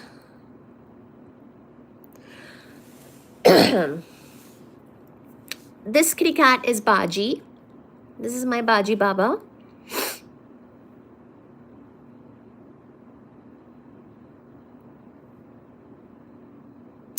Hello, Rudolfo. Enough of the ring already. Hello, Justin. Which ring? People don't understand that much of what is being discussed in AI are physics problems. Yeah, actually, I consult for some AI companies and they do hire me for my physics background, actually. In fact, right now, I have a little too much going on. So there's a ton of AI companies, by the way. I don't know if you guys are like interested in this or not, but I'm just saying as an aside, like this is not my favorite topic to discuss. I like the physics stuff more. But basically there's a ton of companies right now that are, you know, hiring as a contract, on a contract basis. And they need expertise in various topics. And they want to like make their AI do better and whatnot. And I kind of got into that as a way to, you know, work and do consulting and make money. And there's actually too much work with that. And I don't find like all of it equally interesting. So there's also like that of like figuring out which ones to do and which ones not to do and things like that. So I'm figuring it out. But yeah, they do look for people of physics background and other backgrounds. When you have a really specialized kind of, you know, expertise that is very much being tapped into now by all the various AI efforts, because they want their AI to basically learn and do better at what you do really well. Okay, so that is something I am in real time also learning as well. But it's not as interesting as physics, I think. I think. Hello, Amy Boss. How are you doing? Are you doing a peanut butter and jelly sandwich? No, because X Power X House. Oh my goodness. So I ran out of bread. So I think I'm out of peanut butter, jelly, and bread. Maybe not the jelly. Stuffy and snooty. Hello, King Cup.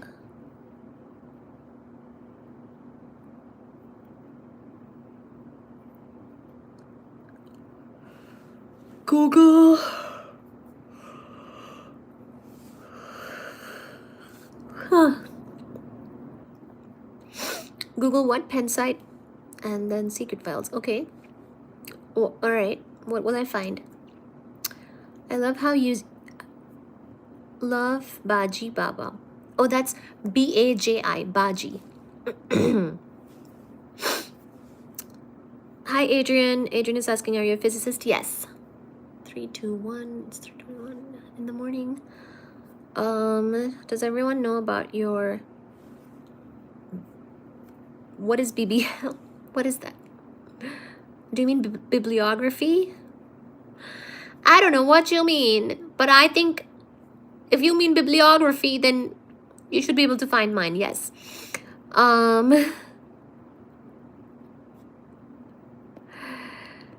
Okay. I love how easy you make this complicated sciences. Thank you, Vishal. You should definitely subscribe. Thank you so much for being here. Thank you, Amy Boss. Amy Boss is saying, love your hair. Thank you. She is way behind on chat. Hey, listen, I've made my living from back-to-back application. Hello, Exode.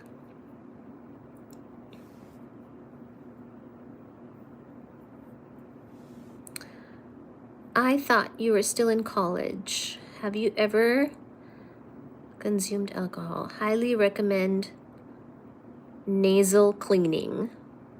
Well, thank you, Isa, for being so...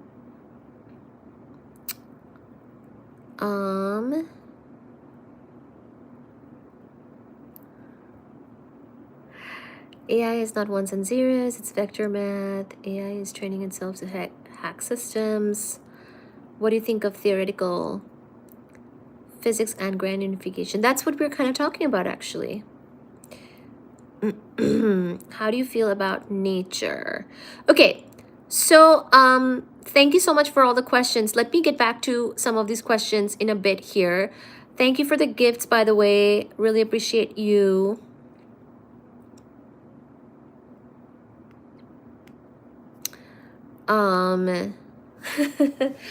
Thank you for the gifts and support, everybody.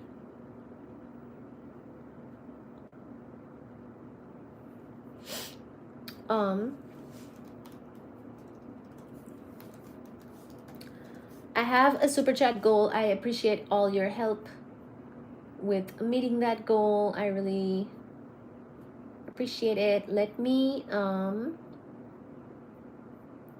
keep on going here. Yeah, the live is still working. Actually, let me get a tissue. Somebody said I should blow my nose, so we will do that on the live.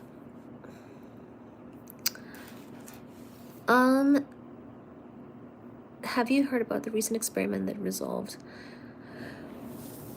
Voice is perfect. Forget the questions. Thank you, Eagle. Thank you so much, guys. So I realize I do have tissues down here. I do. Okay, well, if you enjoy my voice, it's about to get very voicey.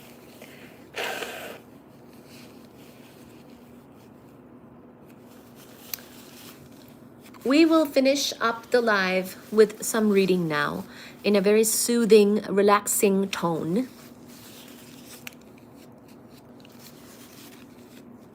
After I blow my nose. And we will read from this book called Einstein's Cosmos by Michio Kaku, where we will cover what we were talking about just now. Continuing from that, we will pick it up from Max Born. I give you a little spiel here already, and so that hopefully helps with the context.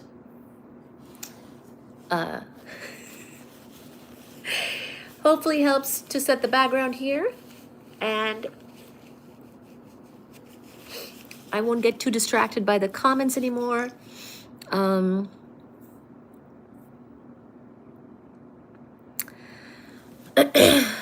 Thank you guys again for being here. Okay, so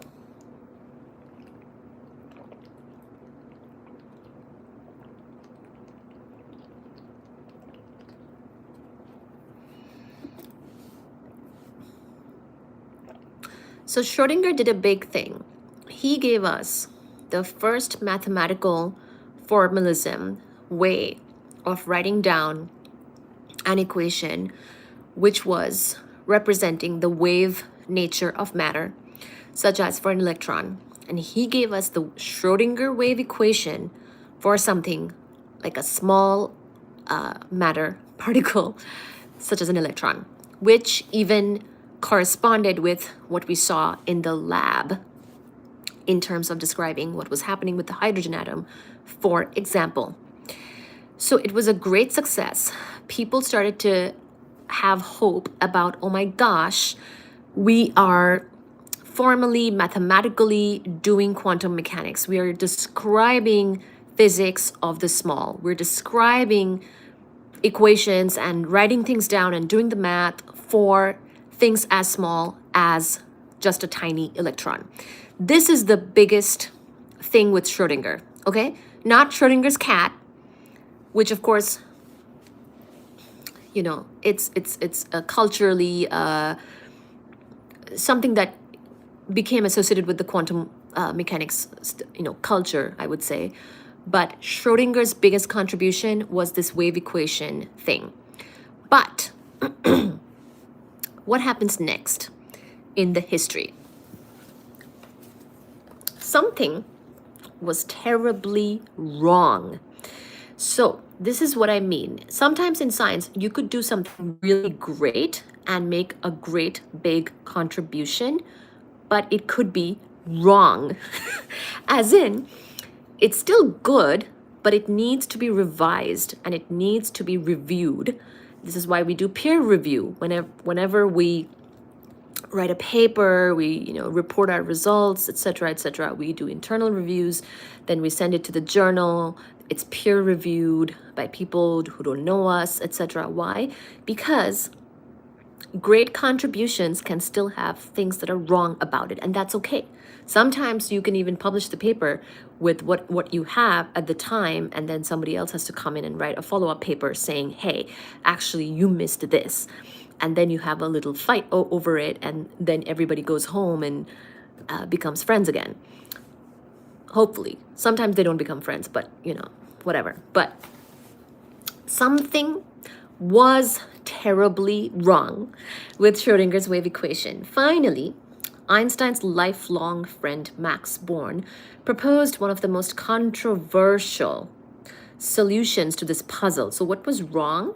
Schrodinger wave, if the Schrodinger wave, I said this already, but basically the wrong thing was, if the Schrodinger wave really represented an electron, it would slowly dissipate and the universe would dissolve, because basically that wave equation was saying that this whole thing just kind of disperses or dissipates across the universe. So what is up with that, right? We know that electrons are ultimately localized in atoms. They don't just wander into the universe, right? So when you write down the equation for an electron in a hydrogen atom, shouldn't you some sort of show that it's kind of localized, Like, shouldn't the equations kind of, along with explaining those orbitals and those energy states and whatnot, shouldn't also be localized in the atom at least? So that was what was wrong. It was terribly wrong. Like, when you really look at the wave equation with a magnifying glass, you find this issue with it, even though it had success in a different way. And that success was also very important, because it was the success, of course, showing about those orbitals or those energy states, okay? Explaining what we see already in the lab. So Einstein's lifelong friend was Max Born, proposed one of the most controversial solutions to this puzzle. So in 1926, Max Born took the decisive step, claiming that the Schrodinger wave did not describe the electron at all, but only the probability of finding the electron. So see, somebody had to decide and say this preposterous thing, right? Because remember, physicists were used to doing things deterministically. Classical mechanics, those are all deterministic.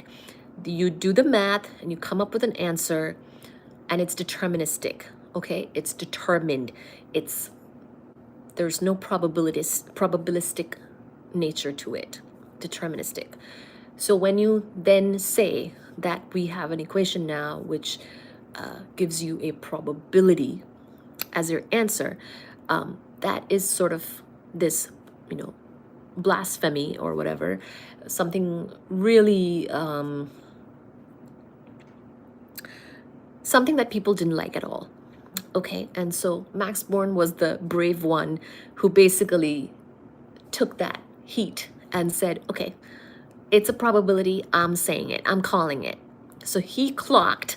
So in Gen Z language, Max Born comes in and clocks Schrodinger's wave equation and says, hey, this is actually not giving us the equation for the electron, but the equation for finding, or the equation for the probability of finding the electron.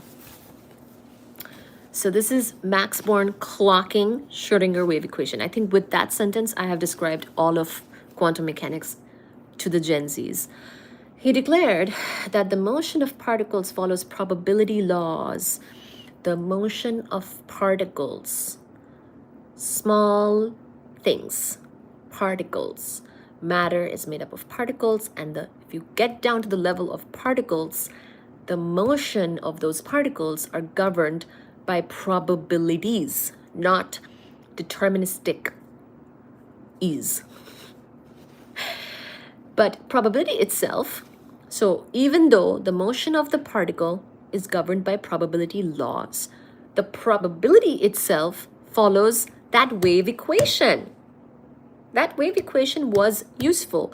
It's just what it is representing is the probability, not the particle itself. The probability follows the wave equation, not the particle. Probability. Okay? And then it makes sense. So, the motion of particles, because ultimately, what do physicists want to do? They want to have an equation which tells you which describes to you the motion of a thing. It could be, the thing could be the sun, the thing could be the electron. But we want a gosh darned equation for the motion of a thing. For the motion of a thingamawitch.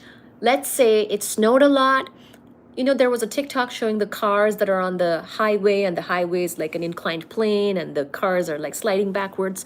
There's an equation of motion for that. So if those people paid attention in class in physics, they would probably know about that, right? So we like equations of motion. In physics, it's very normal and standard. We want the equation of motion for a thingamawitch, whether that's the sun, the moon, or an electron, okay?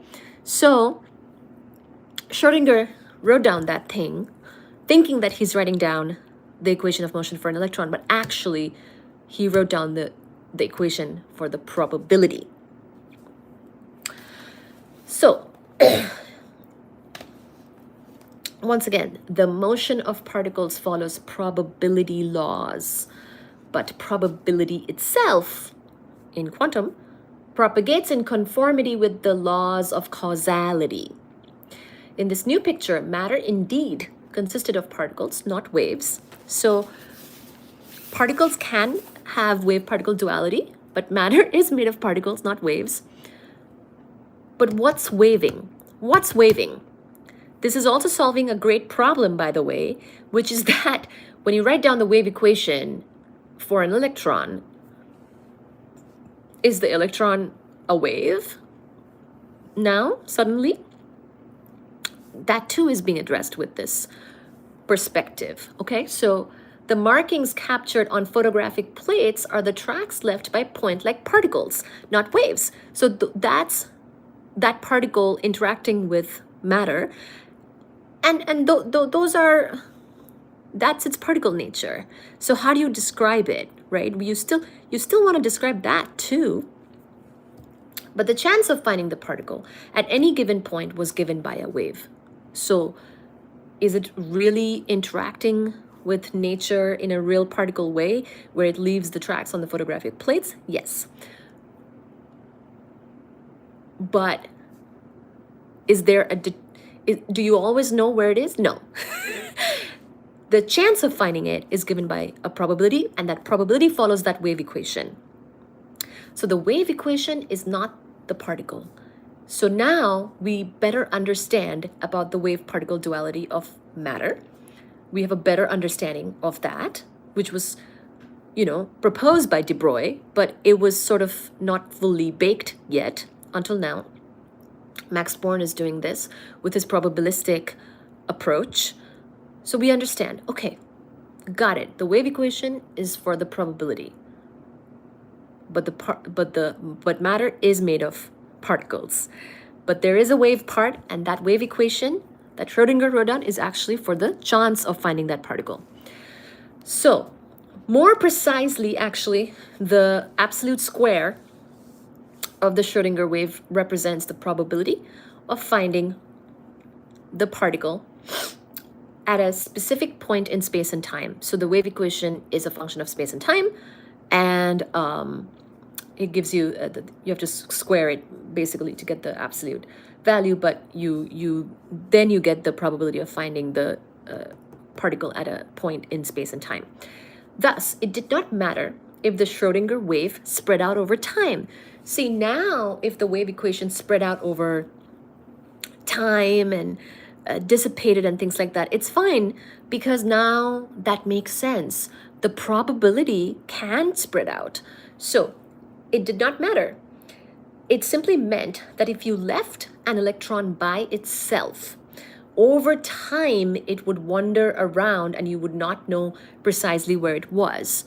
So basically, whatever spread that wave had is fine now, because it represents the probability of finding the electron. So the fact that it may dissipate and whatnot is fine now, because the probability is supposed to do that. So it all kind of makes sense now. It all kind of comes together. All the paradoxes were now solved. The Schrodinger wave was not the particle itself, but represented the chance of finding it. So this is what Max Born gave us. Very important contribution. We will talk about the drama that ensues because of this later on, because actually a lot of people didn't like this. But next we will immediately here, we will talk about Heisenberg, okay? So let's quickly talk about Heisenberg before we get into some drama.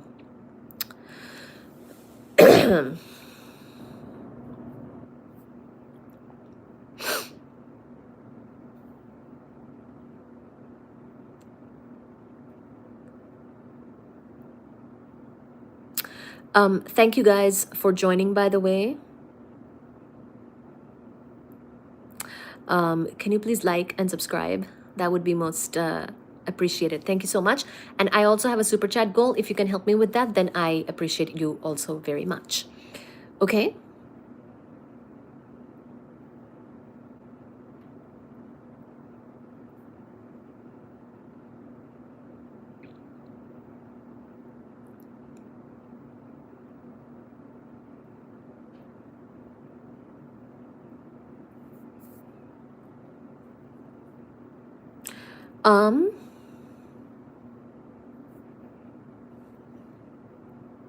Okay, I see some questions, but I will look at it later, okay? Let me keep going. So this is Max Born giving us the probabilistic nature of quantum mechanics, telling us that the wave equation is the probability of finding the electron. Next, we will quantify it with Heisenberg's uncertainty principle, and then it actually gets really good. There were some big fights and debates going on at that time, and we will talk about those as well. We might have to do that tomorrow, but I should be back on again tomorrow, okay? Okay, so Heisenberg. Now we come to the next person who is very important for this type of thing. Werner Heisenberg took this one step further. He had agonized endlessly with Bohr. So this is Niels Bohr. Niels Bohr is one of the fathers of quantum mechanics, did a ton of work with the hydrogen atom and us better understanding it and stuff like that. So very important. And you'll see him coming back later on in the chapter as well. So basically, I believe the Heisenberg was the younger one. So he had agonized endlessly with Bohr over the puzzles of probability investing this new theory, often getting into heated arguments with his older colleague. So, as the probability stuff entered the picture, it messed up some other things too that they had to now revisit. So one day, after a frustrating night of grappling with the question of probabilities, he took a long stroll down Field Park behind his university, constantly asking himself how it was possible that one could not know the precise location of an electron. How can the location of an electron be uncertain, as claimed by Max Born,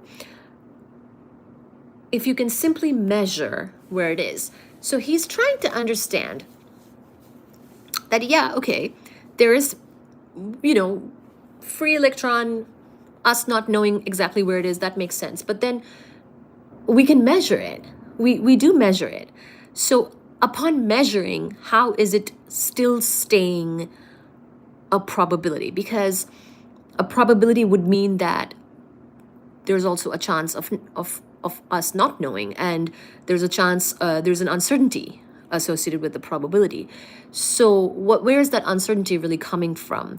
See, for him to come up with the uncertainty principle, he had to first really internalize what it meant for this stuff to be probabilistic, and what it really meant, as in, even when you measure the position of the electron, there is still an uncertainty. And why there is that uncertainty? What is the intrinsic thing about nature making uncertainty be something here, where then why is it still a probability? Because something still being a probability means that something is uncertain. So where is that coming from? So he wanted to understand that, and that's what we'll get into. So if you can simply measure where the electron is, why is it a probability? Why is it uncertain? Then it suddenly hit him. Everything became clear. In order to know where an electron was, you had to look at it. You had to look at it. See, eyeballs, looking at it. This meant shining a light beam at it, because generally electrons are pretty small. You have to shine some kind of light on it, some photon on it. But the photons in the light beam would collide with the electron, making its position uncertain, because the photon would then now give some momentum to the electron, disturbing it. In other words, the act of observation necessarily introduced uncertainty. The act of observation necessarily introduces uncertainty, okay? When the thing you're measuring is so small, like an electron, then you cannot ignore the fact that we have measured it and that changes its position or momentum, right? So he reformulated this question into a new principle of physics, the uncertainty principle, which states that, so this is what he's very well known for, Heisenberg's uncertainty principle, which states that one cannot determine both the location and the velocity of a particle at the same time. So you cannot know both the position and the momentum of a particle at the same time, because the act of observing that particle, so I was telling you earlier about that thing. So think about, when you observe, when you shine a light upon a table, you might not disturb that table much at a macroscopic level, which a table is sort of a macroscopic object, a bigger object, in other words, so you don't care about the microscopic details of it. But if you're shining a light upon something as small as an electron, then you do care. Then you care that the photon and the shining of the light at the quantum level, the light will be a packet of energy or a photon, and that photon is going to disturb the electron. It's going to go like ding, it's going to disturb that electron and impart some momentum to that electron. So if you know the position, you cannot know the momentum, and if you know the momentum, you cannot know the position. There is an uncertainty with respect to the other thing. So you cannot know both with determinism. So there's an uncertainty, and there is also a way to measure and quantify this uncertainty, which is exactly what Heisenberg did, and that's his contribution, which we call the uncertainty principle. Okay, so more precisely, the product of the uncertainty in position and momentum must be greater than or equal to Planck's constant divided by 4 pi. So this is going to be h bar. H over 4 pi. I guess it's h over 4 pi. Okay, this was not just a byproduct of the crudeness of our instruments. It was, so not just instruments not giving us a precise enough answer. Literally, it's a fundamental law of nature. Even God could not know both the precise position and momentum of an electron. It's the nature of, it's the fundamental nature of of nature. It's basically fundamental law of nature, where we cannot know both the position and momentum of an electron.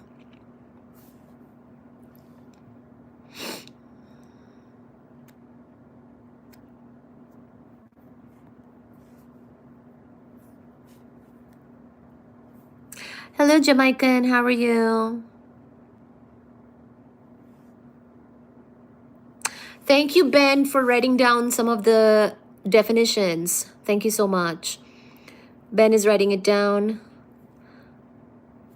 sometimes, which is really helpful. Planck's constant is a fundamental universal constant that defines the quantum nature of energy. It relates the energy of a photon. Yes! Hello, Asimos. Thank you guys for joining. Thank you for the comments and support and everything. So I think this is a good breaking point. So by the way, this was the decisive moment when the quantum theory plunged into deep, totally uncharted waters. What happens after this is a lot of drama, and I really like the topic, and I really like there's a lot of emotions and feelings of physicists that we will talk about next in this chapter, because so we will start with this context next time, which is that not only about the probabilistic nature, but now we have a properly quantified uncertainty principle given to us by Heisenberg, telling us we cannot know both the position and the momentum of a particle at the same time. Even God cannot know it. It is a fundamental law of nature that we cannot indeed know both those things at the same time. It comes directly from the probability theory, and it comes from just how, you know, things work at that scale, the electron, photon, you know, things like that. So basically, and we have this formalism of an uncertainty principle. So it's not just that we're saying certain things and kind of winking through the math and being like, oh, there's a probability. No, there is. Basically, I think people were people were fine until there was a probability, but then when they were like, not just that, but we are going to quantify the uncertainty, and there's going to be this like uncertainty principle, I think people were like, they were like really they felt very betrayed, and people were very emotional about the fact that now this is what physics was. You know what I mean?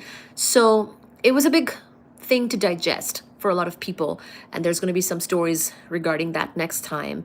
But this is the context we'll start with. So we will have this basis done already when we talk about this next time, which is that we kind of gave a little brief history of quantum mechanics, Schrodinger wave equation, Max Born, and then Heisenberg. So hopefully that helps to understand a few of these things and explain some of these things. If you have any questions, let me know.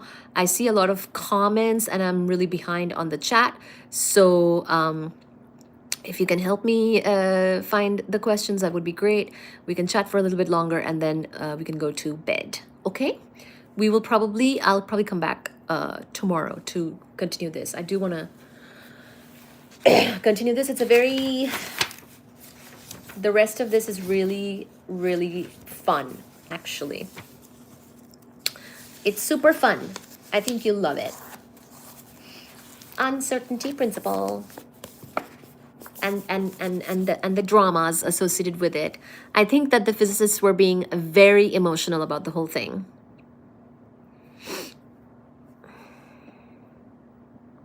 Some of you said too much for you. Well, we are at a good breaking point anyways, so we will explain and further discuss this next time. There is Baji. Hi, Baji. Hi, Baji.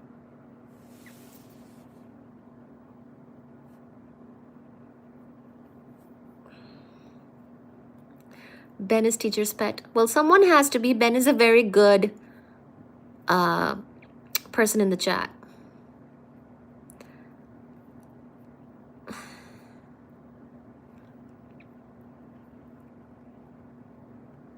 I'm looking at my magnet. Somebody said something about that.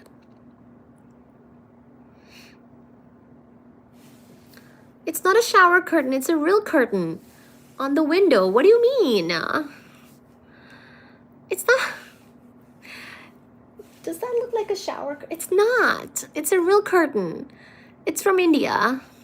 I was told it's a real curtain.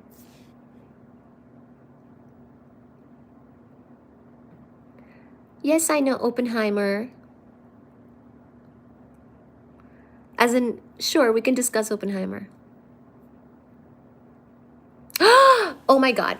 Dialectical is saying, speak about the Einstein-Bohr debate and how Bohr was proved. I freaking will. It's one of my favorite topics.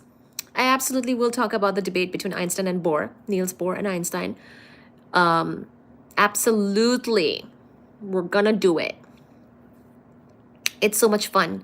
It is so much fun. It's gonna be great. It's gonna be so much fun. You should definitely come back to the live next time for that one.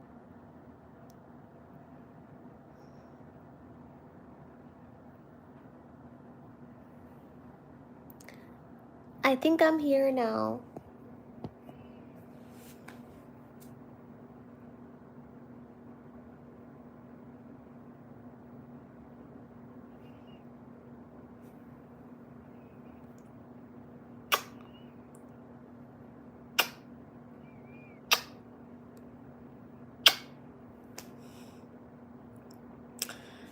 Good night, everybody. The live froze up. It has been most sad that it did that. It froze.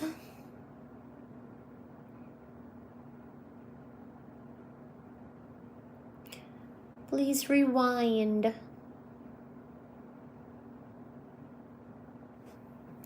If you find this partway through, please rewind. And if you see this as a video upload, please do like, share, and comment. And let me know what you thought. I'm sad that the live froze and people left. Hello, Gucci Limi.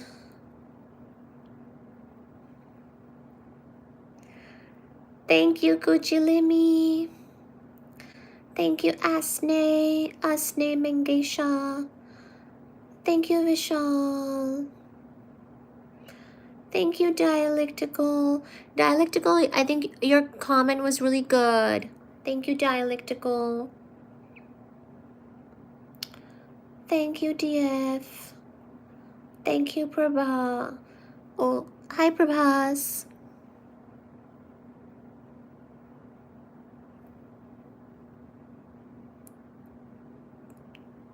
Thank you, everybody.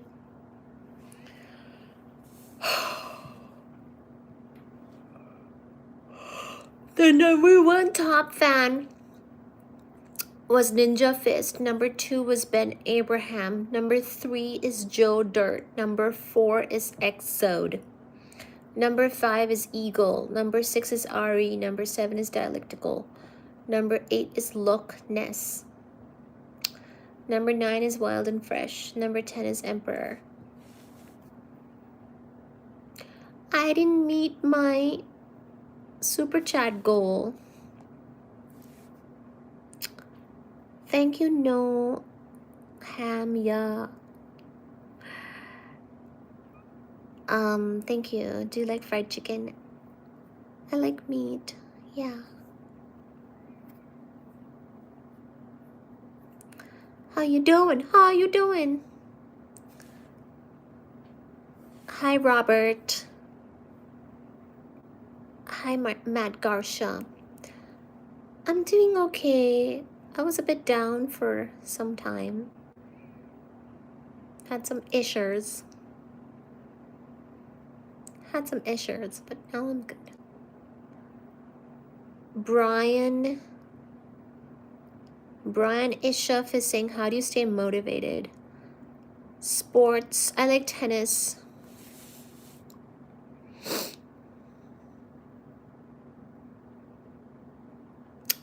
Hi, Robert. What do you mean about marry yet? I like tennis, table tennis. I don't really like that pickleball. I like proper tennis. I like to really hit the ball hard with a proper tennis racket. I don't really like pickleball, to be honest. I like table tennis and tennis when I play.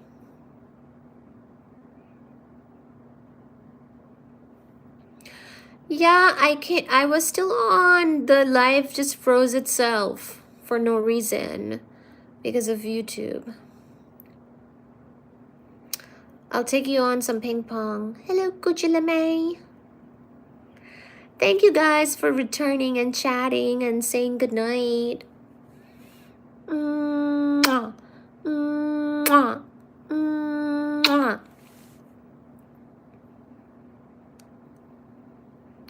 I am all shook up because my live froze. I am shook up. I don't like it. Hi, Nick. Sometimes people troll me with that name. Hi, Nick. Hello, I'll stop there. Patrick. Hello, Patrick. I love your brain. Oh, thank you, Patrick. Fambo Podcast is saying, for you. So any favorite shows, maybe on Netflix? Dude, I don't have Netflix. I don't pay for Netflix. I get too angry playing tennis.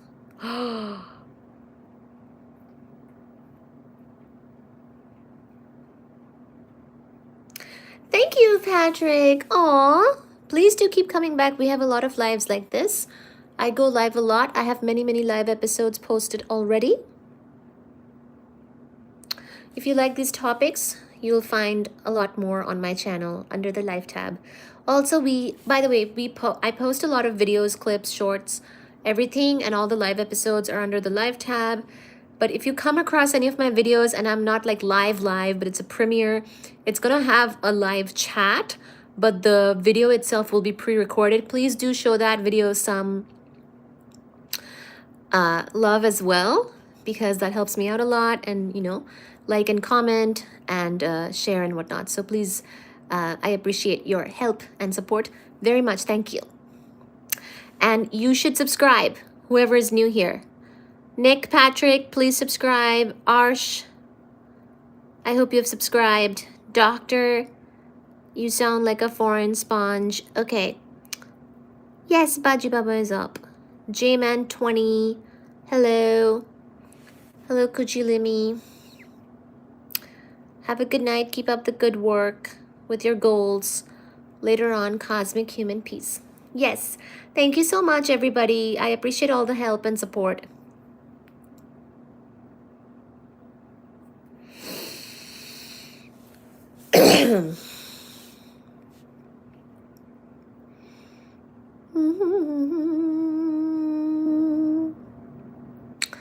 Thank you, Nadine. Please rewind if you are seeing this bit. You can go back and see the whole live. We talked about quantum mechanics. Nadine Gwen is saying, I'm new, so I subscribe. Thank you. Yes. If you subscribe, I really hope to see you on many more lives, and then you'll really get with the flow of this channel, okay? We do a lot of these really interesting topics. What's your cat's name? Baji. Same as the channel name. This is Baji and Physics. So that is Baji, and I am the one that teaches the physics, okay? Just did. Buffalo Bill.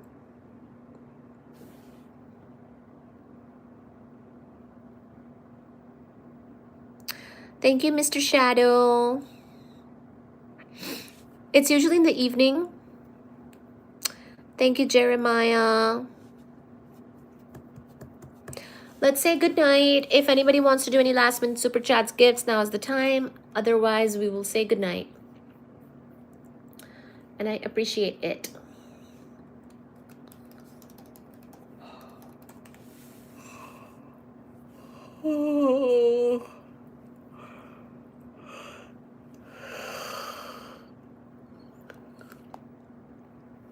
Yeah, it froze for a bit.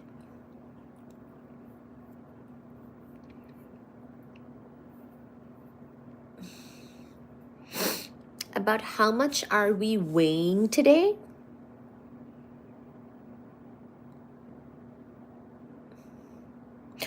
Do you mean like if we went to Mars, we would have a different weight?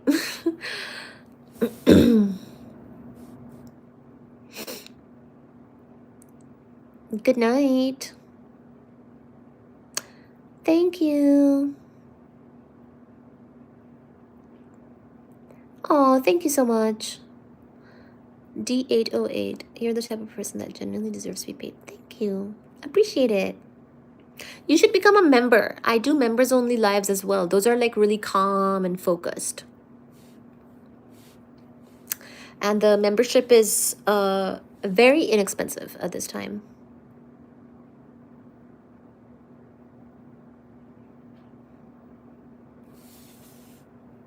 Thanks for the likes and the shares and the hearts. Thank you for the hearts that are floating up like this. Love you. Hello, Xander Roberts.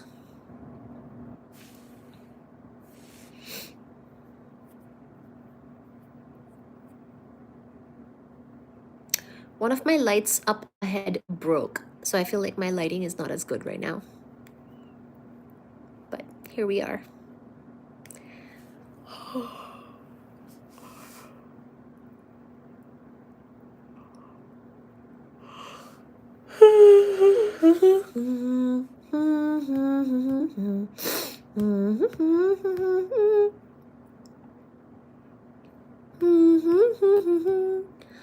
दुनिया भुला के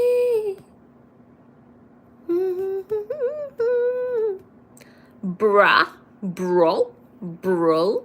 Can you say bro? Lobster, hello. Jamaican, hello. Xander, hello. Drake, hello. If you're not comfortable with the super chat on YouTube, I also do have PayPal, Cash App, and Venmo on my channel description and probably under this video as well. Appreciate your contributions and donations. Thank you, guys. I will say good night. And I hope you subscribed and I can see you next time, okay? Thank you, Tony. I really appreciate and love to see all your messages. So I try to stay on and read as many of them as I can. Sometimes they move really quickly. And so if I didn't see your message tonight or your question tonight, please do bring it to my attention next time. I really appreciate you and you being here and taking part of in this life. Love you too. You are cute. You have 67 Xander Roberts and okay, I don't know what that means, Xander, but thank you.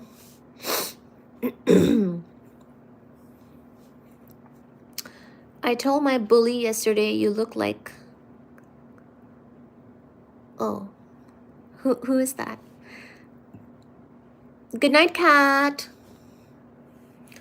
Good night and sleep tight. Thank you, guys.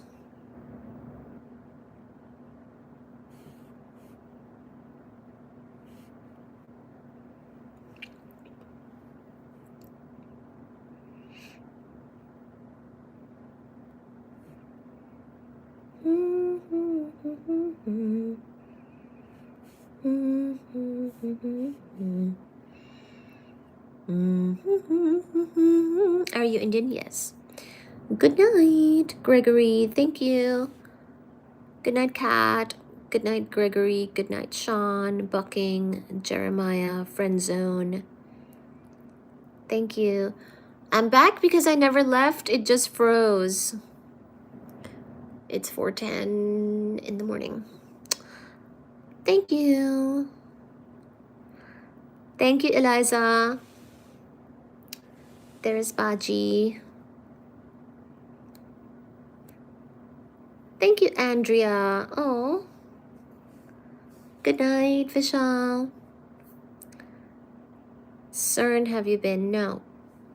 Not yet. Hi, Bathy. Hi, Miguel. Hola, Hermosa. Hello. You can start with my channel if you're interested in physics. You are so pretty. Thank you, Andrea.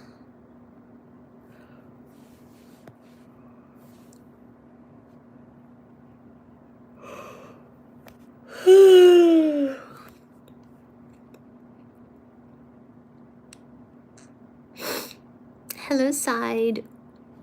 KB. It is cold. It's cold here, isn't it? Boston.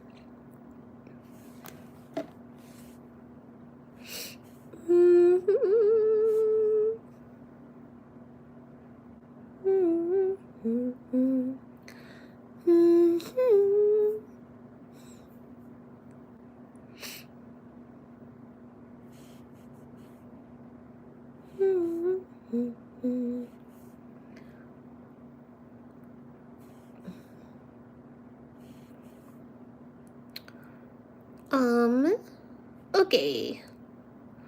I see the situation with the saturation. I also started to make a new course on my channel, by the way. And I'm adding content to it under the course tab of the channel. But all of the live episodes are posted under the live tab of the channel. So you should find and go listen to them and fall asleep to them. They're wonderful for that purpose. You should. You should. There are many of them. So go ahead. 6:05.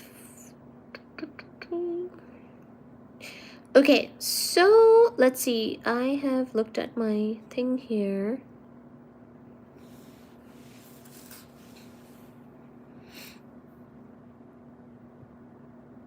Thank you, Robert.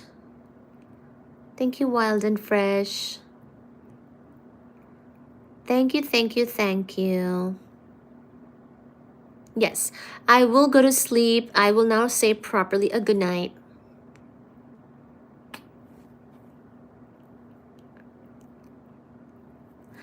I'm trying to sample your audio at the 87-minute. Oh yes, of course I'll leave this up. Yeah. Of course. Is my gum bleeding? I feel like my lip is bleeding from how dry it is. I think my gum is bleeding too. I'm a little bit falling apart, guys.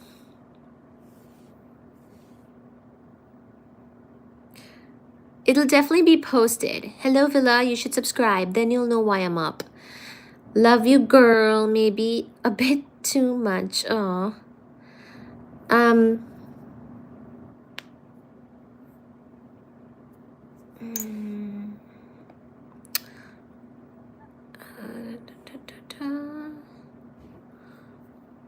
I need you to ban me? Why?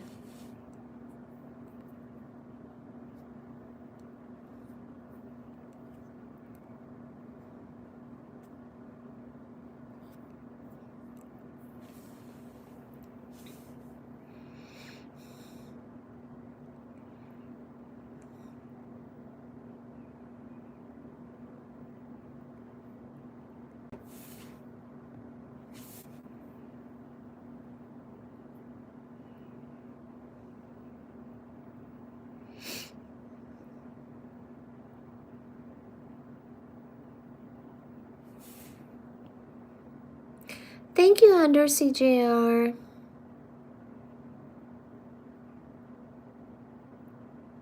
Hi, CSS. What's my Cash App? It's in the video description. And also it's in the description of my channel. My channel.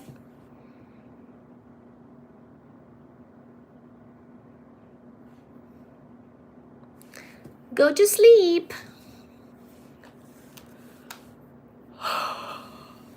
Do I thread my eyebrows? No. I do them myself. I do just a little bit of waxing to clean them up myself. I do them me. I do it.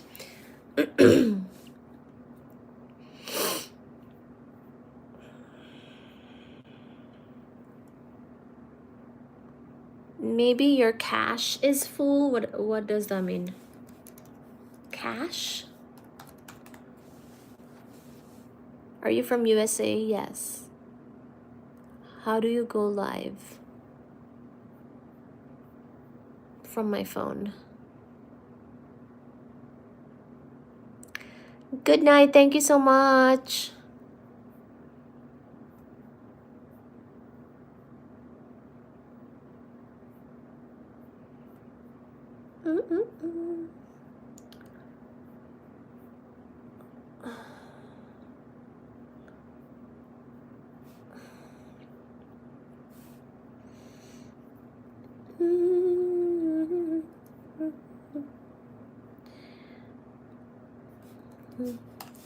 There, I shared my Cash App for whoever is asking.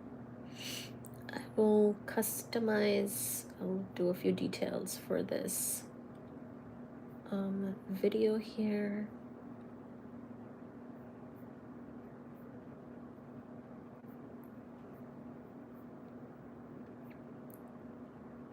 My Cash App, PayPal, Venmo, my email, everything is on the description of the channel. But please don't, what do you call? Don't spam me. Ban you? Do I have to ban you?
Yes, please subscribe.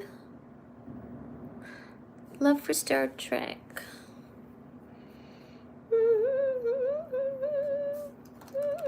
I totally forgot to put it in the chat today. Like and subscribe.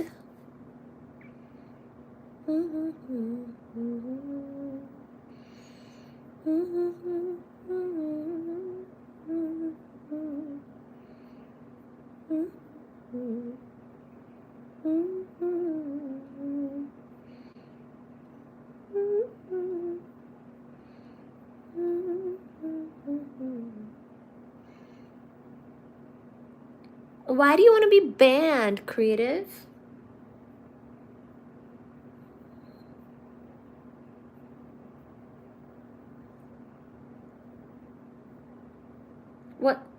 What's your question, MGA?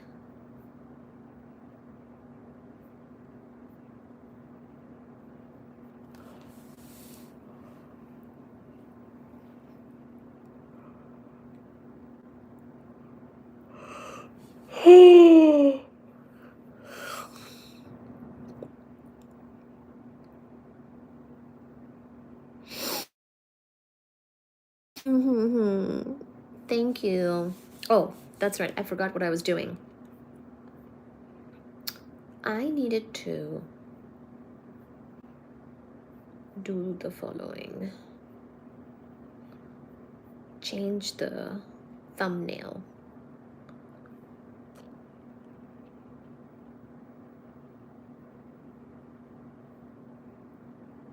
Dopamine.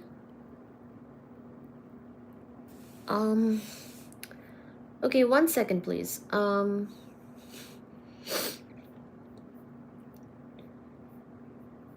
Maybe you should do a super chat for that dopamine.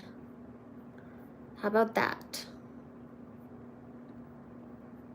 Then I'll ban you.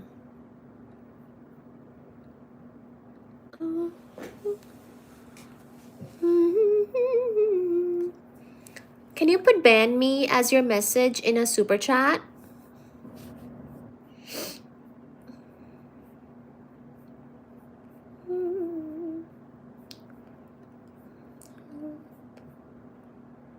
I am doing the thumbnail details now.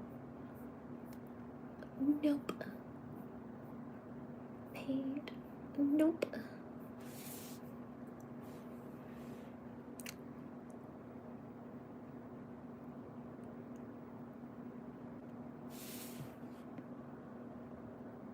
Yes, it's gonna cost you money. Yes. Yes, it is.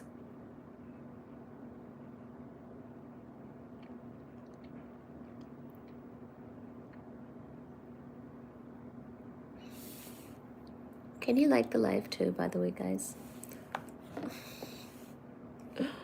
Can we get 200 likes?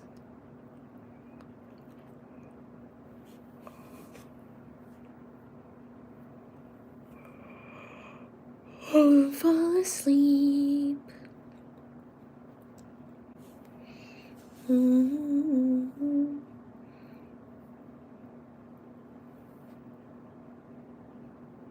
Red super chat? What does that mean?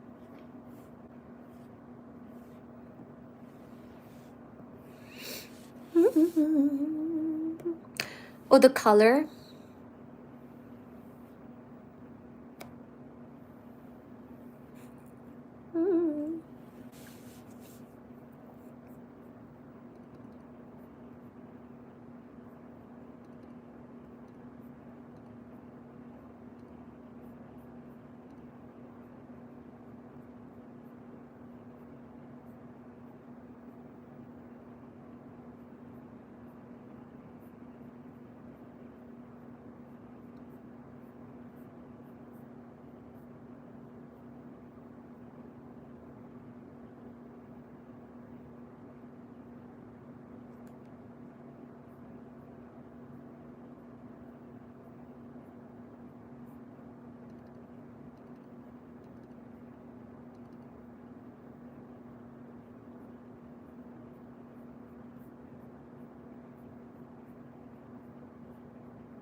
Do you give advice to the public? In what way?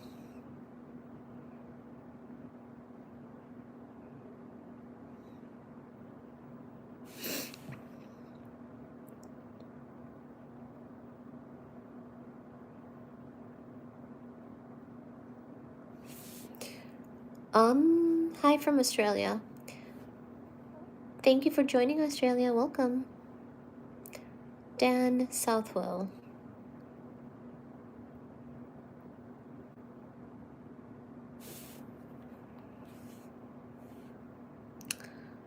Please do like, share, and subscribe.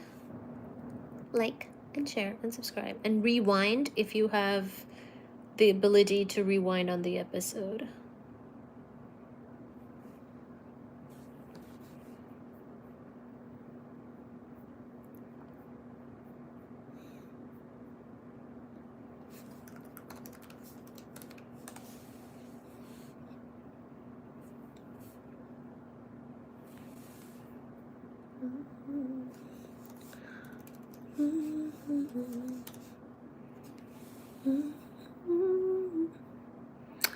I know, right? I want 7,000.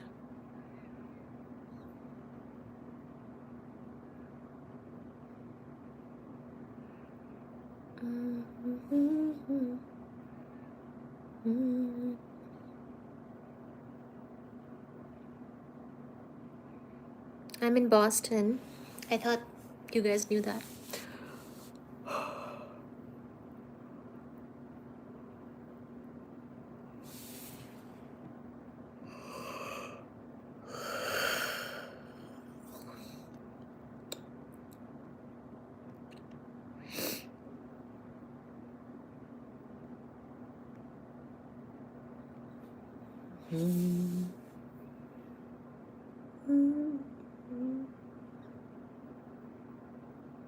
We just finished talking about physics.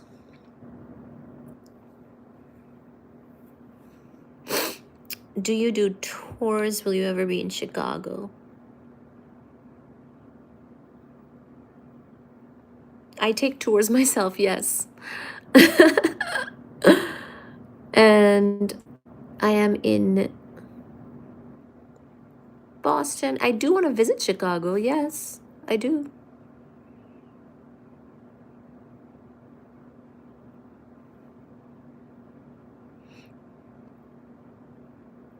I love Bollywood.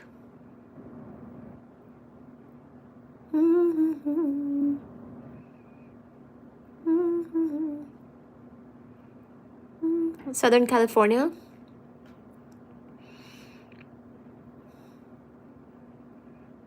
Good night. So if you're joining and you want the physics part, you have to rewind. So when this video gets posted, please rewind, or you might be able to rewind this if you're on the browser. Have you ever been to Oregon? Not yet, but it's definitely on my list. I have 17 states left, and Oregon is like top of the list. Hi, Michelle. I love Bollywood. Shut up. I love it.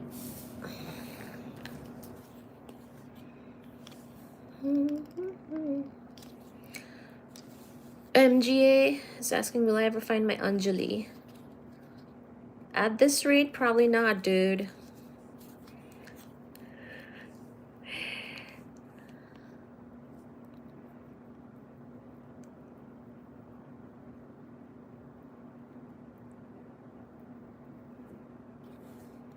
I have been putting lip balm on it. I'm out of my Burt's Bees. I need more Burt's Bees. So I'm applying Vaseline instead. But it's been rough. It's been very dry. Should I stick with a Karen? I don't know what you mean, man. Is your girlfriend's name Karen?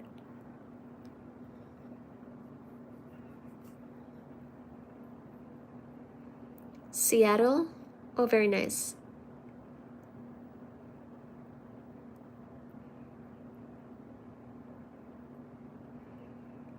Are you in Stanford?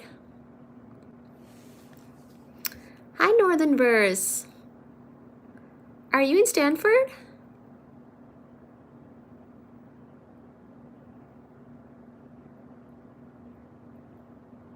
I'd love to visit. Should email me and have me visit.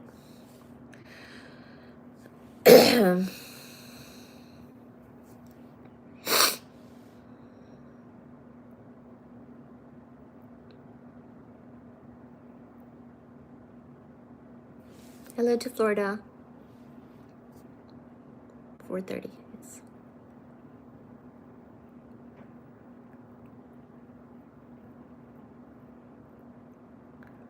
Oh yeah, lots of snow. I can't ban you until you do a super chat. Hi, Ryan.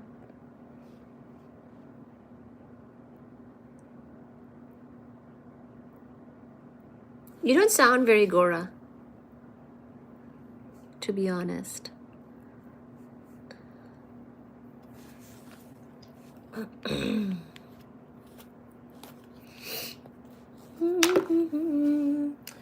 हम सफर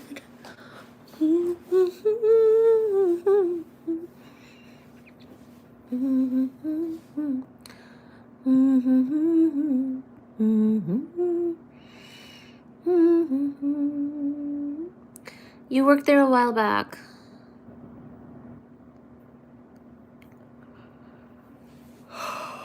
United flight to O'Hare.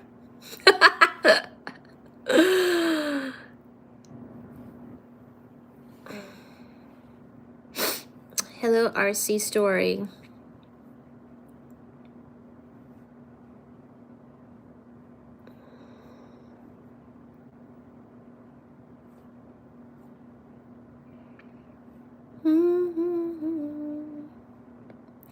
I have been to Florida, yes.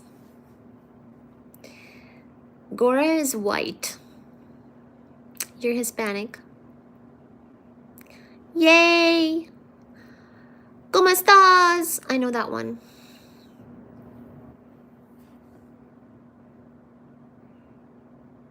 I'm in Boston.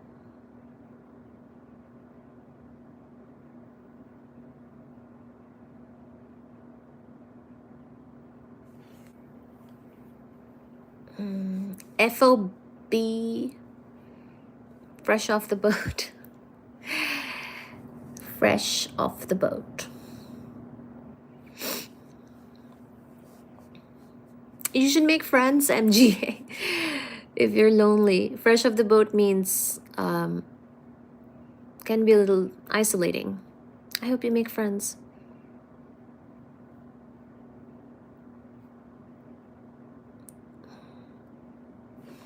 Thank you, Manny.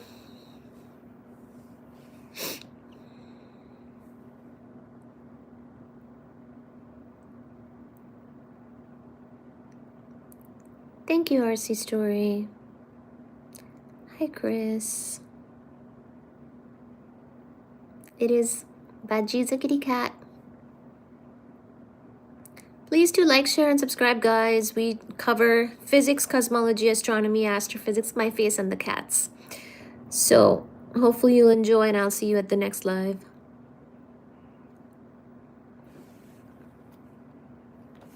I'm done with college for now, at least.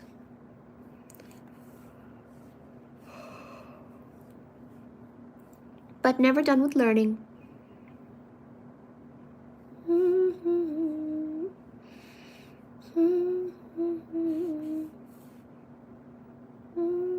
Thank you for subscribing. Oh, we over here putting up shots. Should I book your flight? To where? Sure. Do it. Thank you for subscribing, guys. Thank you so much.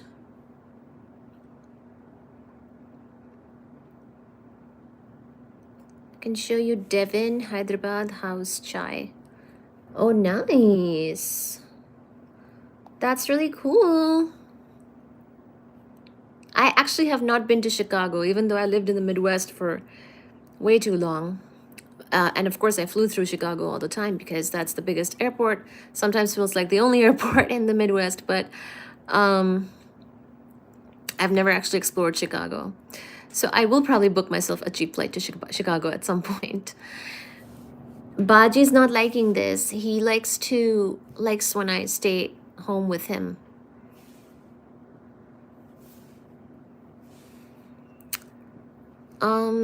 Would you prefer window or aisle seating? Window. Oh, California. California, so I'll probably have to get up to go to the bathroom, maybe aisle. California is pretty far. Boston to California is gonna be like 6 hours, right? So maybe aisle because I have to get up to go to the bathroom. But usually I prefer window, even for like something like the Caribbeans, because 3 hours is fine. And I like the views and I take videos and I actually, I don't know if you guys know this, like if you're interested, but I cover travel content on my TikTok. My TikTok is called Boston Girl. It has the same username as my username here on YouTube, OindreeB, OINDREEBEE. So if you follow on TikTok, you can find that. I do like travel content, and more I'm covering like hotels and tourism and events and stuff, tour guided tours and things. So like I actually, that's another content thing I do, and I'm trying to find more opportunities, and I do have to actually like travel and do that stuff more. So yeah. Yeah. Especially, I think right now the opportunities for the stuff have to cover are in the United States. So maybe I will have to come to Chicago and California and all that. If I do, though, the big focus is on hotels and guided tours. Like I make videos on that on my TikTok. Okay. If you're interested, you can go check it out. If not, no worries. We can stay here. We do cats and physics here. The physics and the cats and stuff. Ooh, thank you for the gift. Oh my goodness. Who is this? Hello, Joe Castle. Joe Castle. Joe Castle has done a gift of a hot cocoa. Thank you so much, Joe Castle. That's so nice of you. Thank you. Joe Castle. Thank you, Joe, for the gift. I loved that animation. But yeah, I'm glad you guys are giving me ideas for travel. It is important. It is important. I do like to get good flights, good deals and stuff. I don't really like to pay a lot for my flights, but try to make it happen. Oh, thank you, Jamaica.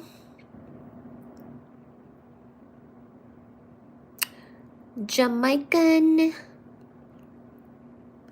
Thank you. Jamaican has sent a floating heart. Oh.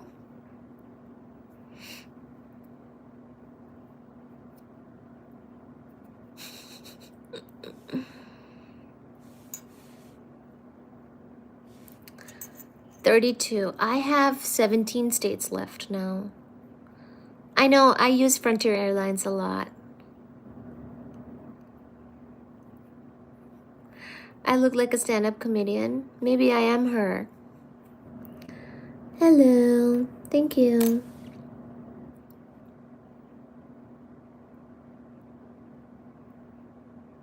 Gordo Aravello is saying Frontier. I do travel with Frontier a lot. I've been to 32 of the search flights on Tuesdays. Thank you, the No Cap Show. Thank you, Jill Castle. I love your voice. Thank you. JAJ Productions. Go to Pismo Beach. Pismo Beach. Okay, I'll make a note. Did you ever visit the observatories in Chile? No. Actually, South America is my only continent that's left. And I really want to accomplish it soon because it's my last of the 7 continents. I will have all the continents once I do South America. And I was not on those experiments in Chile.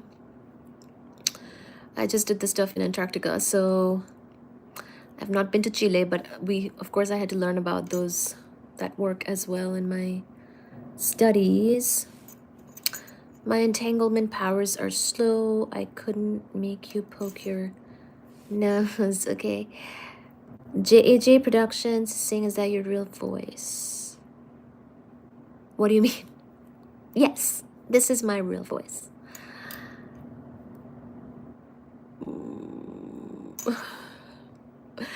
Do you want me to work as a voice artist in a movie? Then please do email me. It's in the description of my channel. You can talk about physics at the Museum of Science and Industry. Thank you. Good luck with all that. Thank you, Jman20. Do you mean my TikTok travel? I love doing content. Honestly, it's been nice. I am grateful. You should email me then.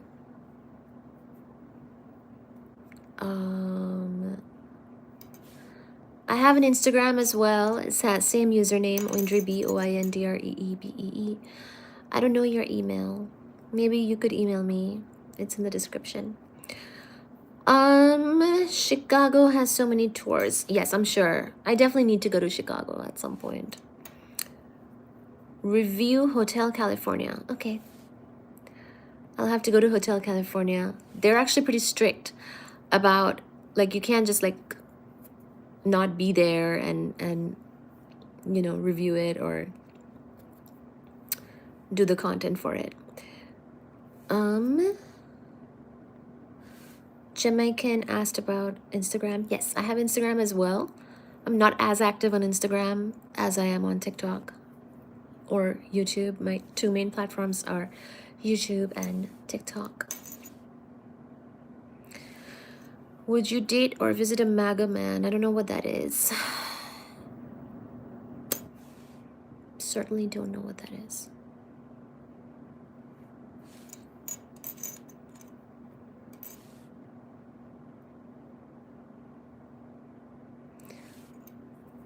You need to visit all the planets. I have Instagram. Yes, it's on this channel as well in the description. But yeah, it's same username as on YouTube. Let me put it in the chat. Since you guys are asking for the spelling. I have Instagram. Make America Great Again. Oh, I see.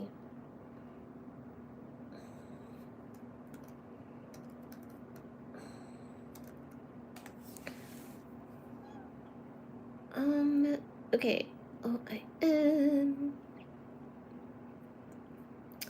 OINDREEBEE. Well, that's pretty brave. It would take something motivating for me to go past my mailbox. I respond to some of the DMs, yes. But if it's very spammy, then I stop responding. How are you doing, my dear friend? I'm calling from Zambia. Hello to Zambia. Welcome to the chat, and please do subscribe and like. Love you, dear. Thank you, Moses. You need to visit all the planets.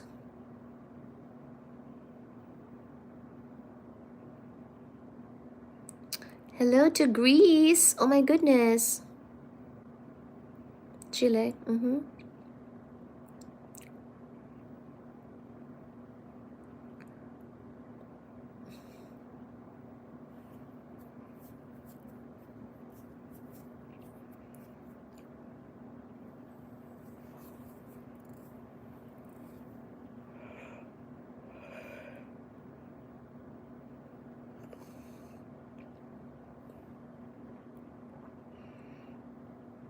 I have she, her on Instagram. I forgot. They must have asked me. They asked me to put something there probably.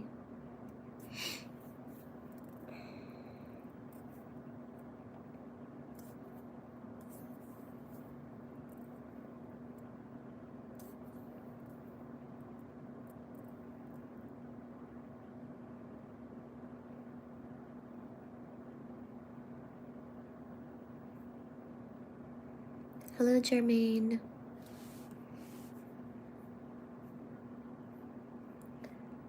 Hi, Matthew. I saw your videos, but I never seen your videos in a long form. I do a lot of lives, so please find my live episodes under the live tab of the channel.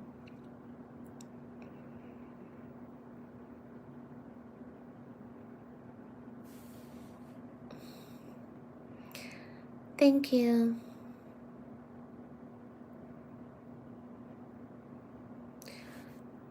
Smile is as broad as the horizon. When you come to Chicago,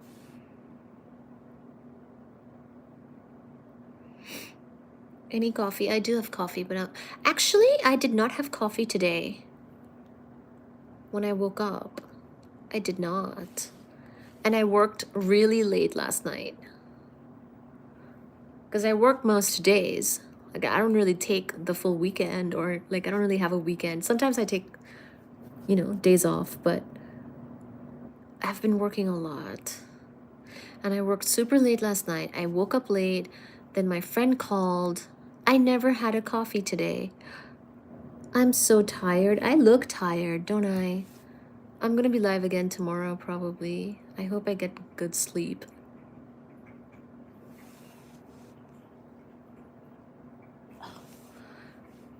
Someone's drinking water.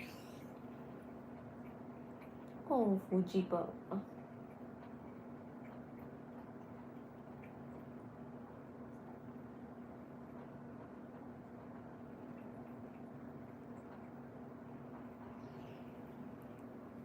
They're so nice. They're so cute.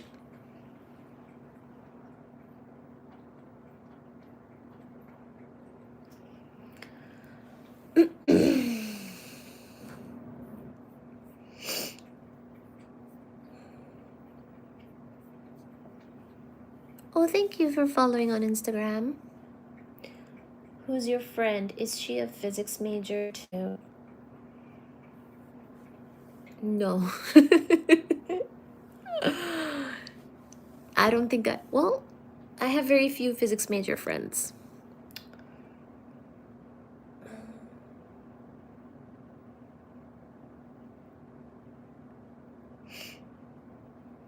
Oh, thank you, Exode. Are you asking about my ring? Are you married now? This ring is one of my sponsors.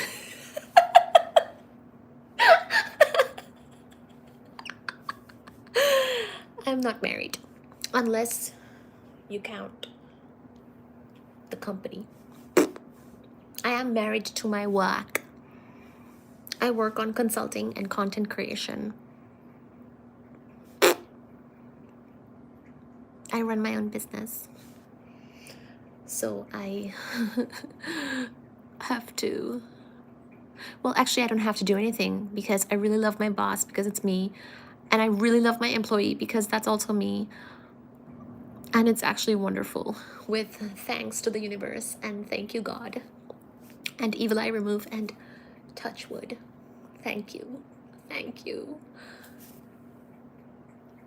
Thank you. I work on what I like to work on, but the problem is that that's a lot of stuff. Like when you start being sort of an independent contractor or consulting, you know, independently, like you're not tied down by anything, you have almost too much going on. You have too many opportunities and you have to like make executive decisions. I guess this is why they call it a CEO, right? You have to make executive decisions of like what things you'll do and what you won't do. Oh my goodness. Oh my goodness, I've cat ears.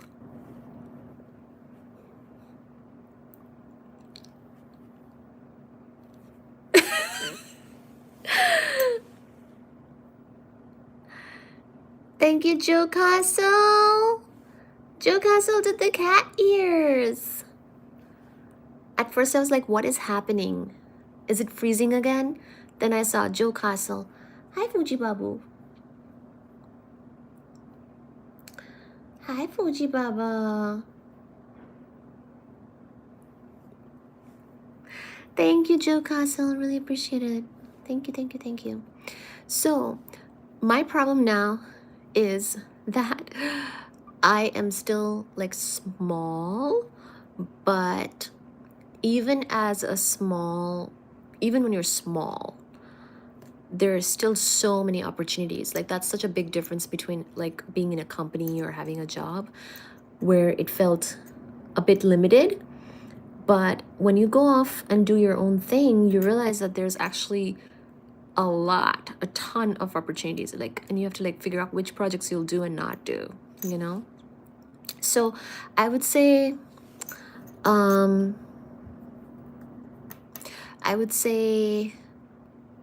like, I love what I'm doing. I love it. I don't really consider it work. It's like my life and work integrated. It's work, but I love it. I love doing my own thing. I don't like having a regular job. Right now, I'm just wearing a home dress with a little jacket on. But yeah, I love being my own boss. But I just have to, it's a little bit, it can be a little overwhelming. That's all. That's all. Getting used to it, getting used to the whole like being discerning about what opportunities I let go of as well. The biggest problem most people make is not believing in themselves. Exactly. Like, I mean, I come from a, like, you know how it is. Like, most people are not really encouraged to do their own thing. Like, you're encouraged to have a job. And I did do that for a while. I had a job and I got experience as an early career type of thing. But then it was time for me to do my own thing. And that, obviously, in the beginning, is not going to be super established. So there's a lot of doubt. And people can be like, oh, you're being really crazy. But it can actually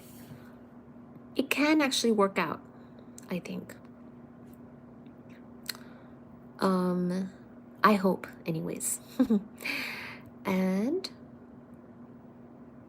I have a regular job and I love it. Oh, very nice. JAJ Productions. That's true. There's a lot of people who love their jobs. I'm happy.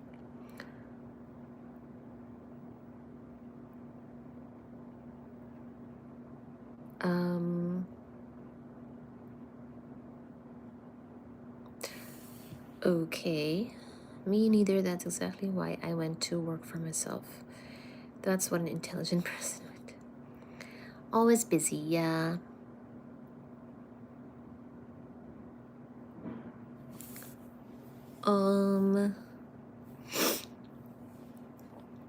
Not gonna lie, the way you dismantled the cat lady stereotype is dangerously attractive. Well, thank you.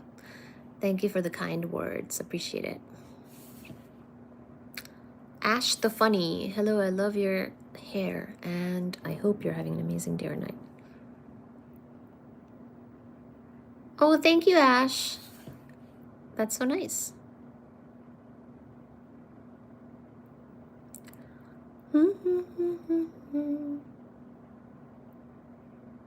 Thank you, Joe Castle. You're amazing. I've traveled the world. And I love seeing new places and cultures. Oh, nice. I love traveling too. Parrots. Crazy gets you success. Did you have to keep your 9 to 5 in the beginning? Oh, yeah. I mean, I definitely prepared to leave. It happened a little sooner than I would have anticipated, but I worked a 9 to 5 for 6 years post PhD. So, you know, saved money and got organized, did a lot of preparations.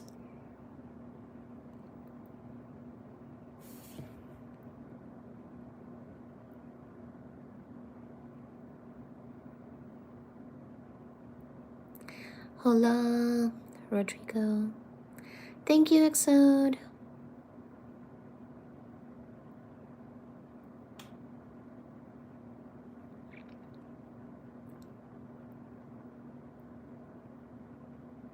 You can put in the work and that's all it takes. Have I ever had a tornado? Yes, when I lived in Ohio.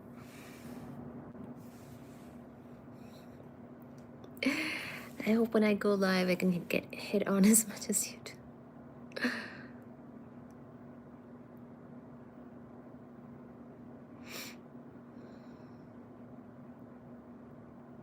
Do I prefer the mountains, ocean, or a big city? That's why I'm in Boston. I love... The city needs to be at least as big as Boston, and there needs to be an ocean. I like the mountains too, though, but I think ocean and city are like more requirement. That's why I moved to Boston. No, nobody approved. No one approves, you know, of something that they don't understand and is completely uncertain.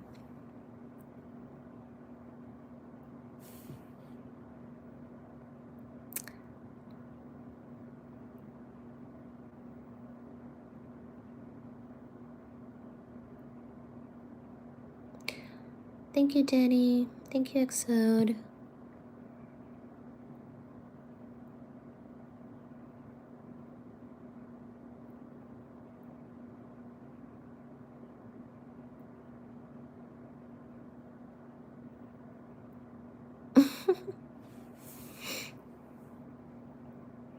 Hello, Tahoe. Kismet mein hai Chicago. Are you working in Chicago? What do you work on, MGA?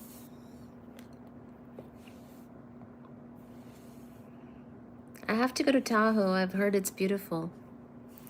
And I've seen pictures also.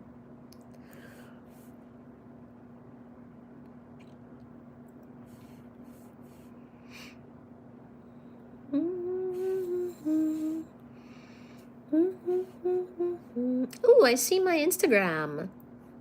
Let's see. I got a message request.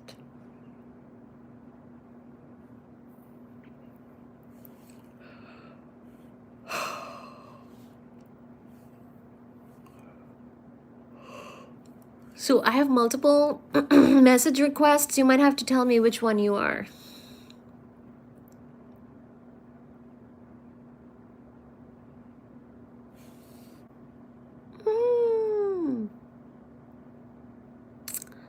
A mystery gift? What is that? Oh my god. Joe Castle, thank you. I feel like a passenger princess now. Joe Castle has sent a mystery gift. Well, thank you so much. Oh, I see. Nice to meet you. I am Milo. This is RC. Got it. Let's see your message. I see it, RC.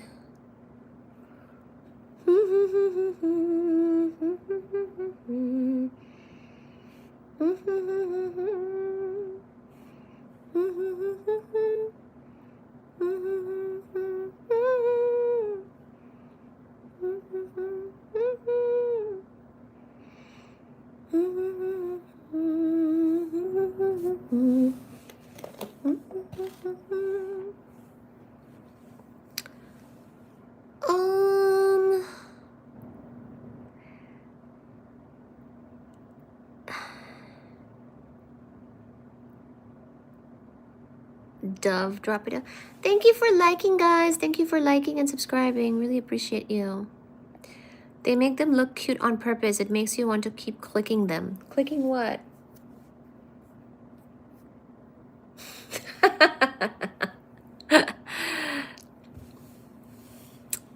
They make them look... Who makes them look... What's cute on Instagram? I'm a tree. Instagram says you're underage. I'm not underage. You've probably found the wrong account. Stop harassing minors.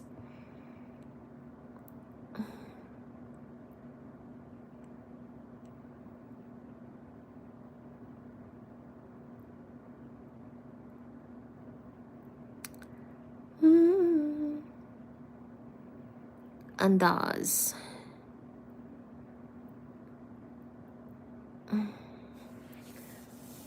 If I played video games, I don't want to get into video games because I'm very competitive. So I don't think it would be good for my mental health. Thank you, little moons. They only 2-ship 2-trip. Her nose is cute. Thank you. I love your videos and I liked and subscribed. Thank you, little moons. I'm not below 18. I think the person just found the wrong Instagram account. Hello. Hello, Prince William. Hi, William. How are you doing?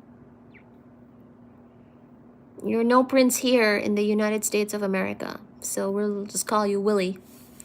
We'll just call you Willie.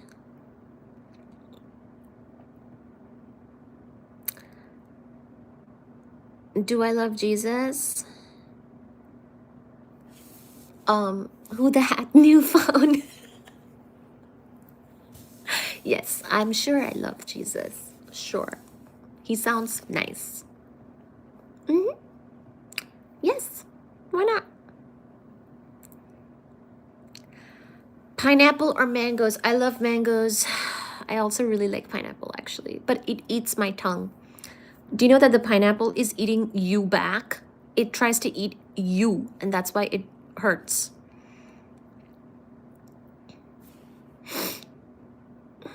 Do I do yoga? Not really, man. Not really. I lift weights and I do swimming. Table tennis, it's really not. It just gets frustrating.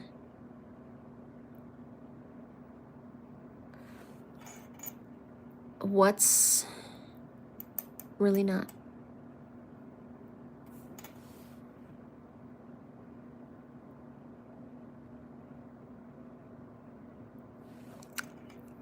Appreciate your candor. Thank you. What's really not? This is Jesus. That's good to know. Nice to meet you.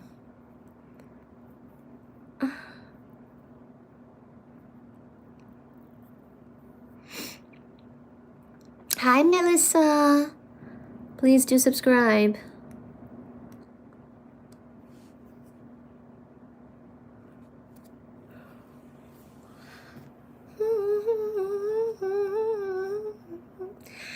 It won't be the full-on happy dance because I don't know, I didn't meet my goal. I'm a very goal-oriented person. Meeting my goals make me happy. So I'll do a little dance, but it's not going to be as authentic as when I meet my goal. Thank you, Top Notch.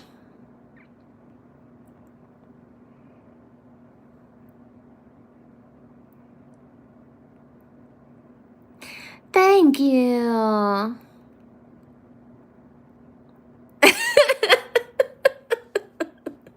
I was just joking around. I'm sure he's a nice guy.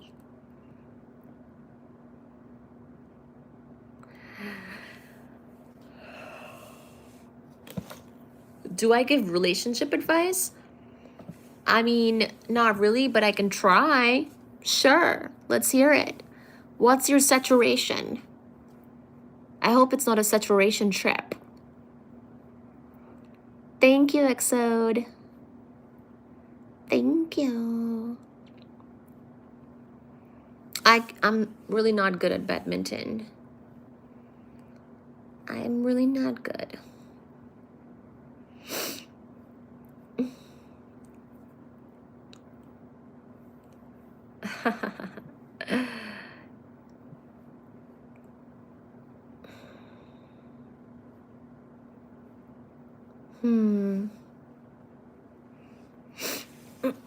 I see your messages, RC.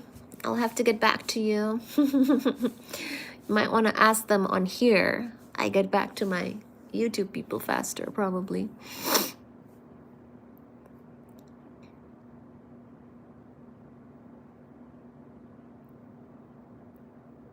Bye. What does that mean? What does that mean, Bali dance? Did I do it?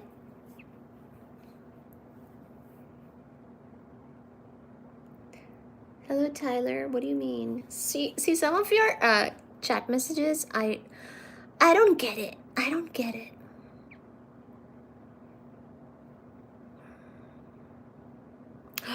Oh, I see the thing.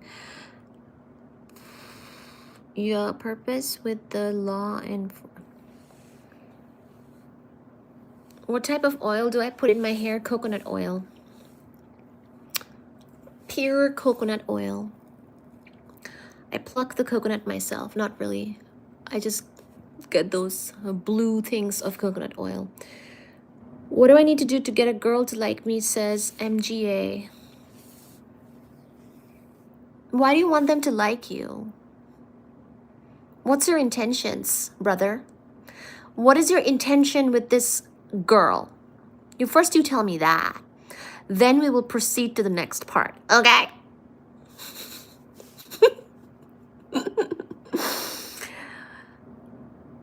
Think of me as your father-in-law. What is your intention with my daughter? That is the better question. Okay? Got it?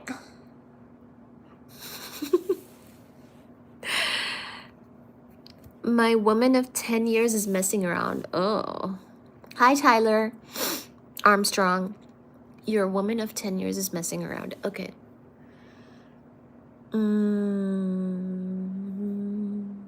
So you know her for 10 years. She's not 10 years. Oh, okay, got it. I think I follow. I think I'm tracking. I'm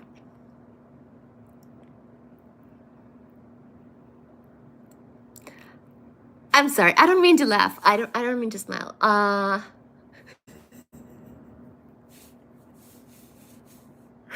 It's really not funny. It's really not funny.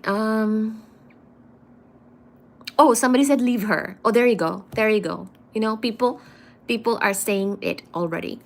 Leave her. Roses are red, violets are blue. If you were a Pokemon, I'd choose you.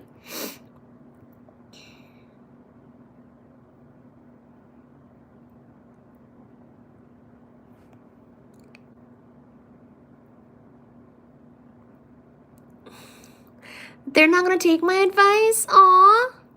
Well, good night, Exode. Exode is saying that you guys are asking, but you're not gonna take my advice. Dude, you're hooked on the girl. What's your life about? We covered quantum mechanics. Please rewind.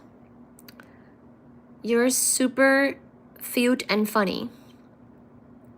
Thank you, Jerry. Thank you, Melissa. That woman at the gym, I rage baited her successfully playing fresh and fit podcast. Okay. Hello, Melissa. Is it ever that simple?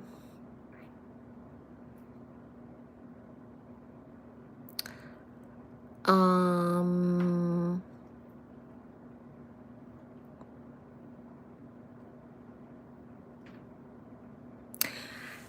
understand. It's not that simple as just leave her. Yeah. But I would say just go through it, you know? There's Baji. Baji, what's your advice on this? A woman is messing around. Baji says to get a panel done. We don't give health advice, but please do take care of your health.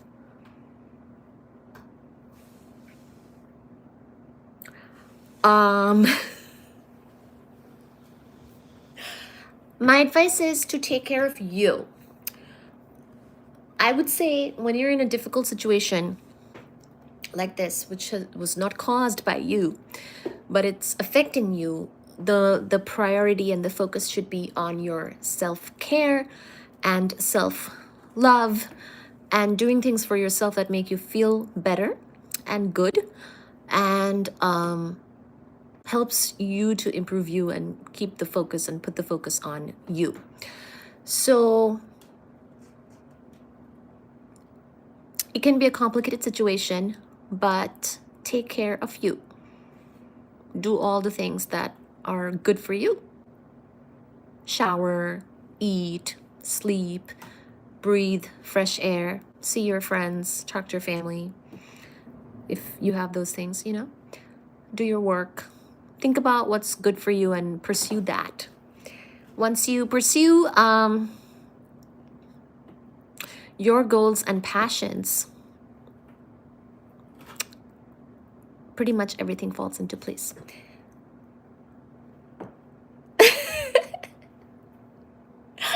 Baji.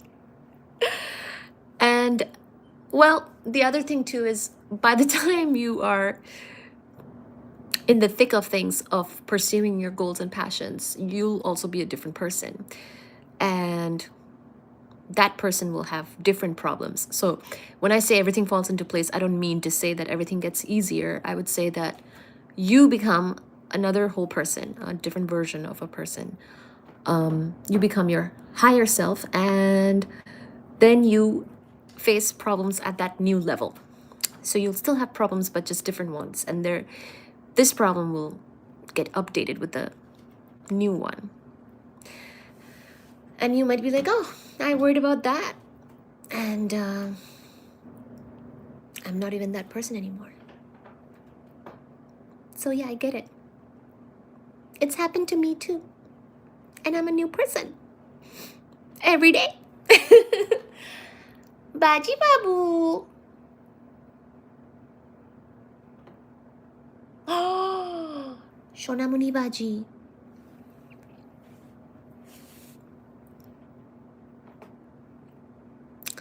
Thank you, Northern Verses.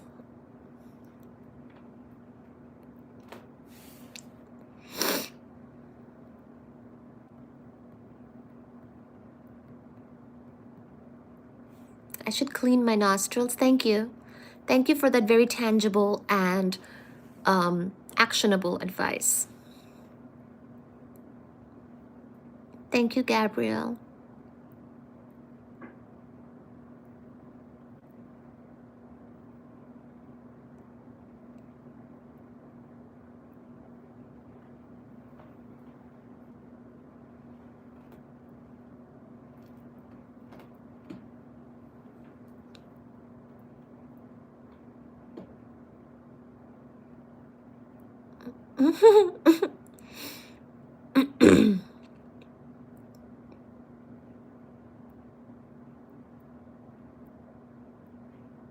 What is SMH? I forget. What does SMH stand for again? I know it's hard, but it's the best thing you can do for yourself. Aww.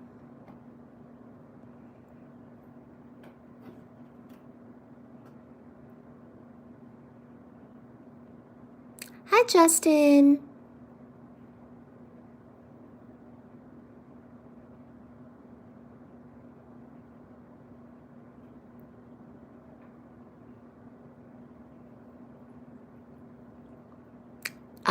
Hello, Laser Sharp. Oh, hello, Joseph. Do I make money from this?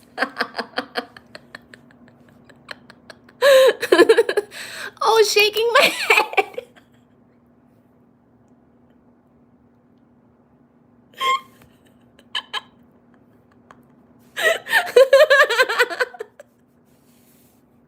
I was like, I see that so much, but I completely forgot what it means.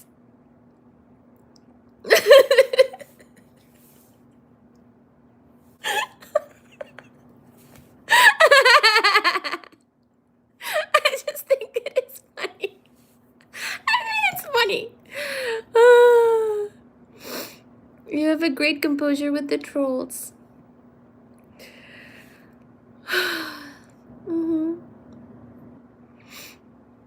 It's an engagement ring from a brand, yes.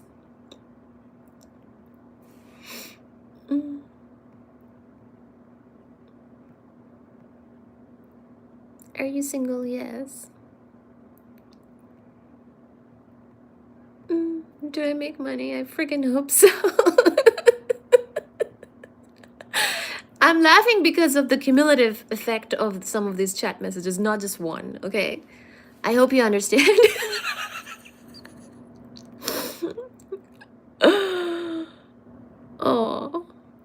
Hello, Joseph. Where are you? You stole my heart. Okay. Thank you, Joseph. Here is my baby Baji. There is Baji. Mohit. Oh, thank you, brawler. Hello, walking tall. Kind of like a whole different timeline, yes. You're calling the cops? For what reason?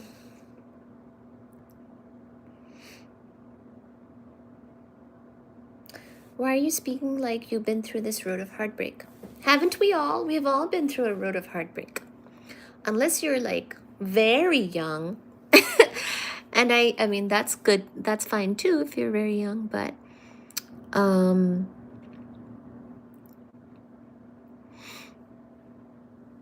think I'm not racist anymore. I'm sorry that I have not been living up to my full trolling potential lately.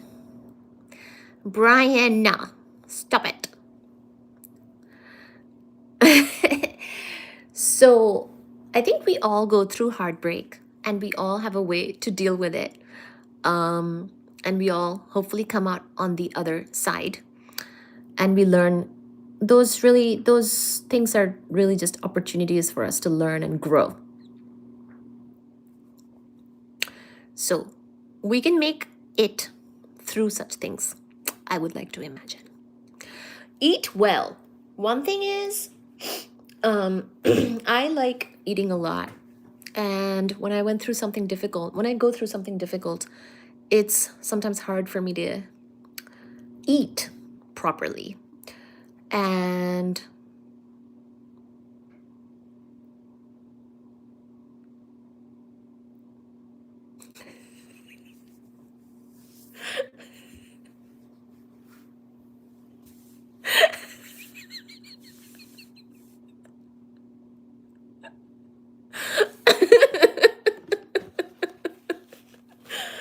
y'all are too much. Honestly, you're too much. All right, I gotta go. This is too much. Now I'm giving dating advice. Like, what the frick? This is a physics channel, guys.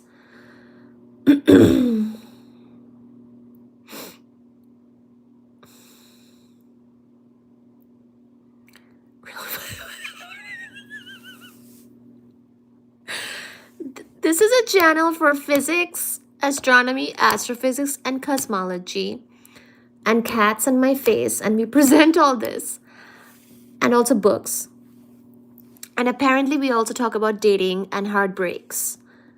You are most welcome. Please do stop by and like, share, and subscribe and come to our lives whenever we go live. And when you see our videos, clips, shorts, please do show some love. Thank you so much. Hello, Clean. उसका नाम क्या है? एक हो तो बताओ.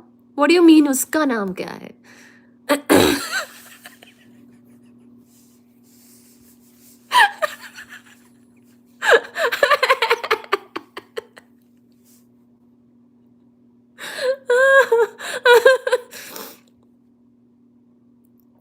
But physics is definitely, let me think. Physics is one of my first loves. My first love is probably writing books and reading books. Books are probably my first love. Yeah, books are my first love. Physics is my second love. Physics, I thought it said psychic. I'm also a psychic, apparently. A lot of people think I'm a psychic now. A psychic and an astrologer and a cosmetologist. But actually we discuss physics, astronomy, and cosmology.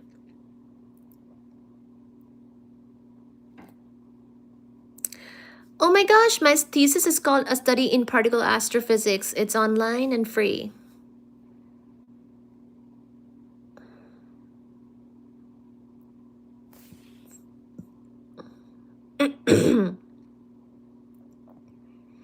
Are you happy with the multiverse you currently reside in? I am thankful extremely thankful for the universe and the multiverse that I reside in.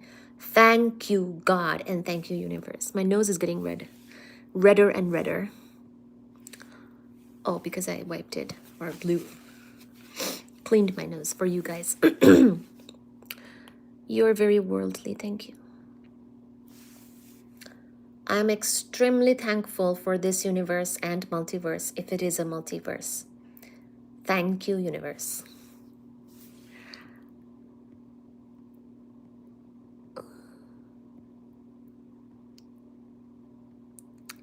Yes, I have papers, but what's free is my thesis. It's called A Study in Particle Astrophysics. Or wait, it might be Studies in Particle Astrophysics, something like that. If you Google my name, you will find it, and it's free. And I went to Ohio State University, so if you Google those things, you'll find it. I'm the only Oindri in physics in the world. Okay.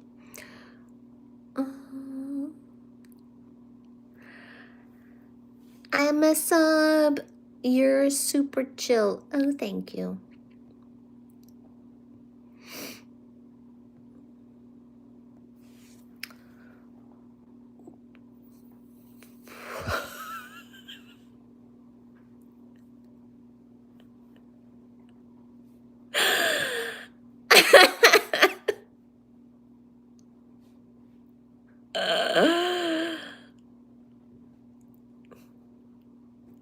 I am a PhD.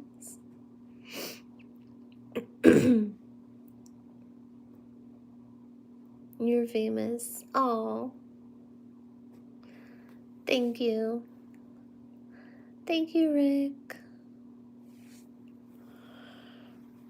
Oindre is my first name. Oindree. That's the first name. And then because my last name starts with a B, I kind of played on words and made it B-E-E-B. Like Queen Bee, but Oindre B. Thank you.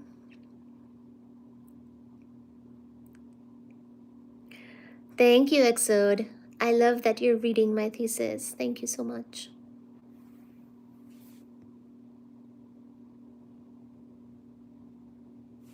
I have a giant booger in my nose.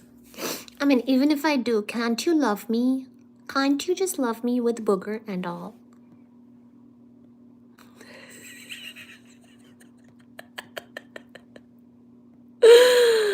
I'm not really religious, but spiritual. I'm spiritual. I have gratitude practices.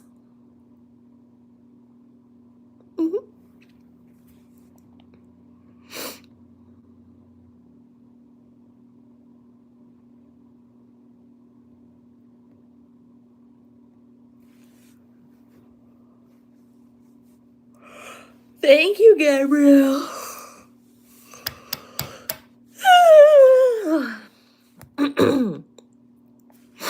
Thank you, Gabriel. Appreciate you. Oindre is a cool name for real. Thank you. I'm a Barbie girl. Chandani Chowk. How tall are you? 5 feet 4.5 inches. No, I have not. Joseph. Just a regular scientist.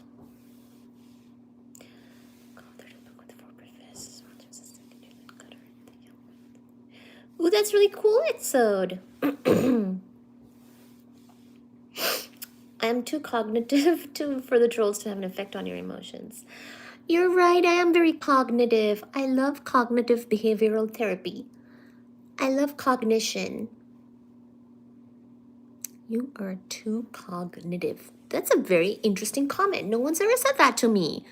You are too cognitive for the trolls to have an effect on your emotions. I am very cognitive. Sometimes even people in my personal life don't have an effect on my emotions. Sometimes people are trying to be toxic with me and they just have no effect on my emotions because I'm too much cognitive. I cognition it. I think through things, or I cognition it instead of feel it. I feel it, but I think I manage emotions. Hello, Tiffany. What kind of request is that? Can you pat your stomach? Tiffany? Can you do a super chat of $1,800? I have a better question for you. Can you PayPal me 3 million? Can you? Can you? Hi, Asheville.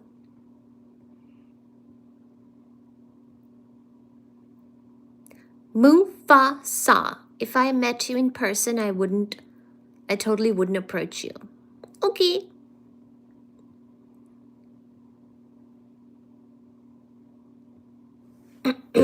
Cosmology. Gabriel, you should definitely enjoy our cosmology chats. Keep coming back to the lives. We will cover those things.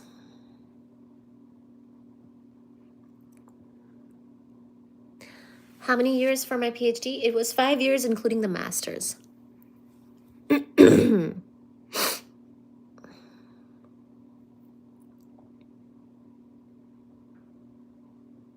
Oh, somebody did a super chat.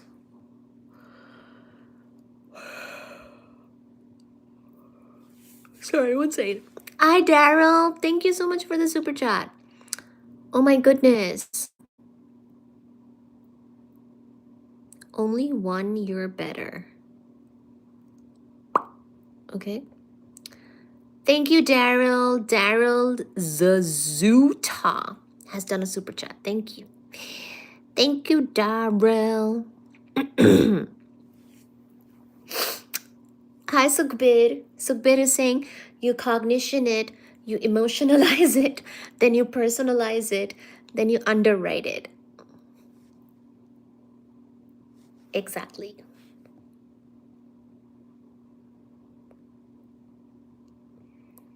What do I do quickly?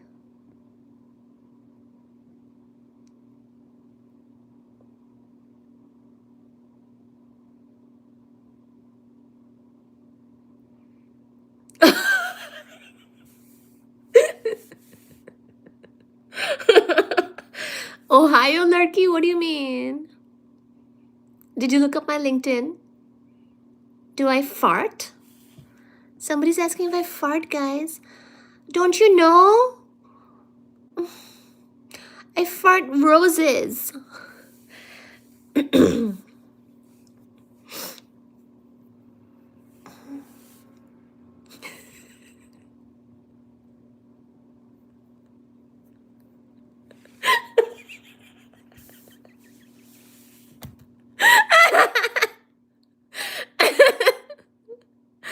This is like watching paint dry. I'm scrolling. This is like watching paint dry.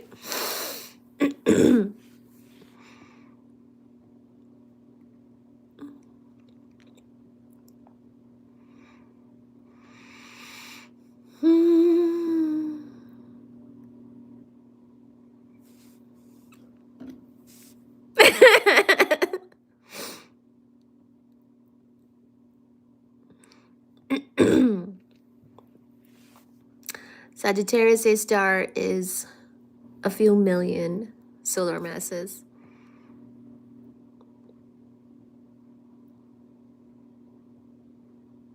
Sasweta. Thank you, Daryl. Sasweta. Sasweta.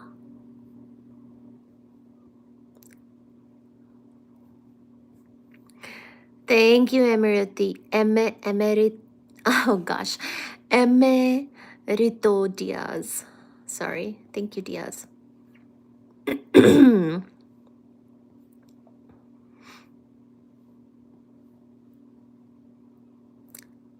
Mufasa. Healthy for anyone.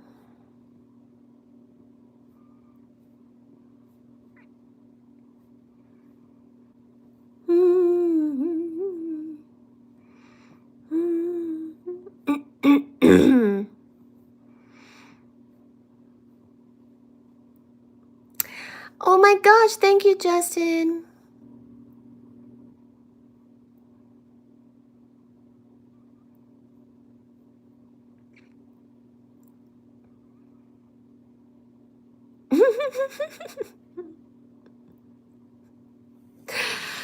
All right, guys. Enough is enough. Enough is enough. We will now go to bed. Please do come back next time to the live. Aww. Boo Boo left me a comment saying, nice, enjoy your life, you made it. Aww. Oli babali. Shona Moni.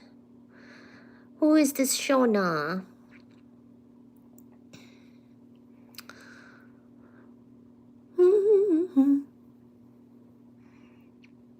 Thank you. Ready.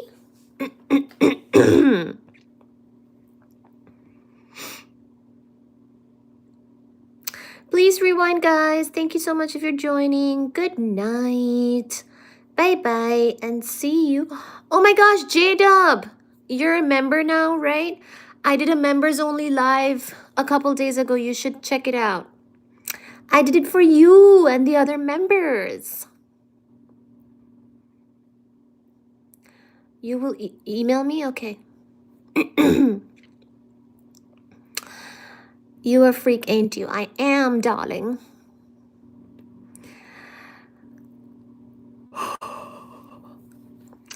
J-Dub, I did a members only live the other day for you and the other members. I hope you enjoy. Let me know and please watch it and put something in the comments so that I know that it worked. I want some feedback on my members only content. Please and thank you. Good evening, guys.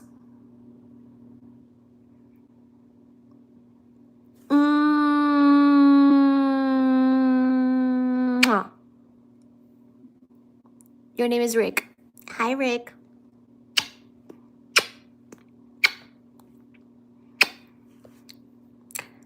Good night and sleep tight, my loves. Bye-bye, darlings. Thank you, J-Dub. Thank you all. Good night and sleep tight.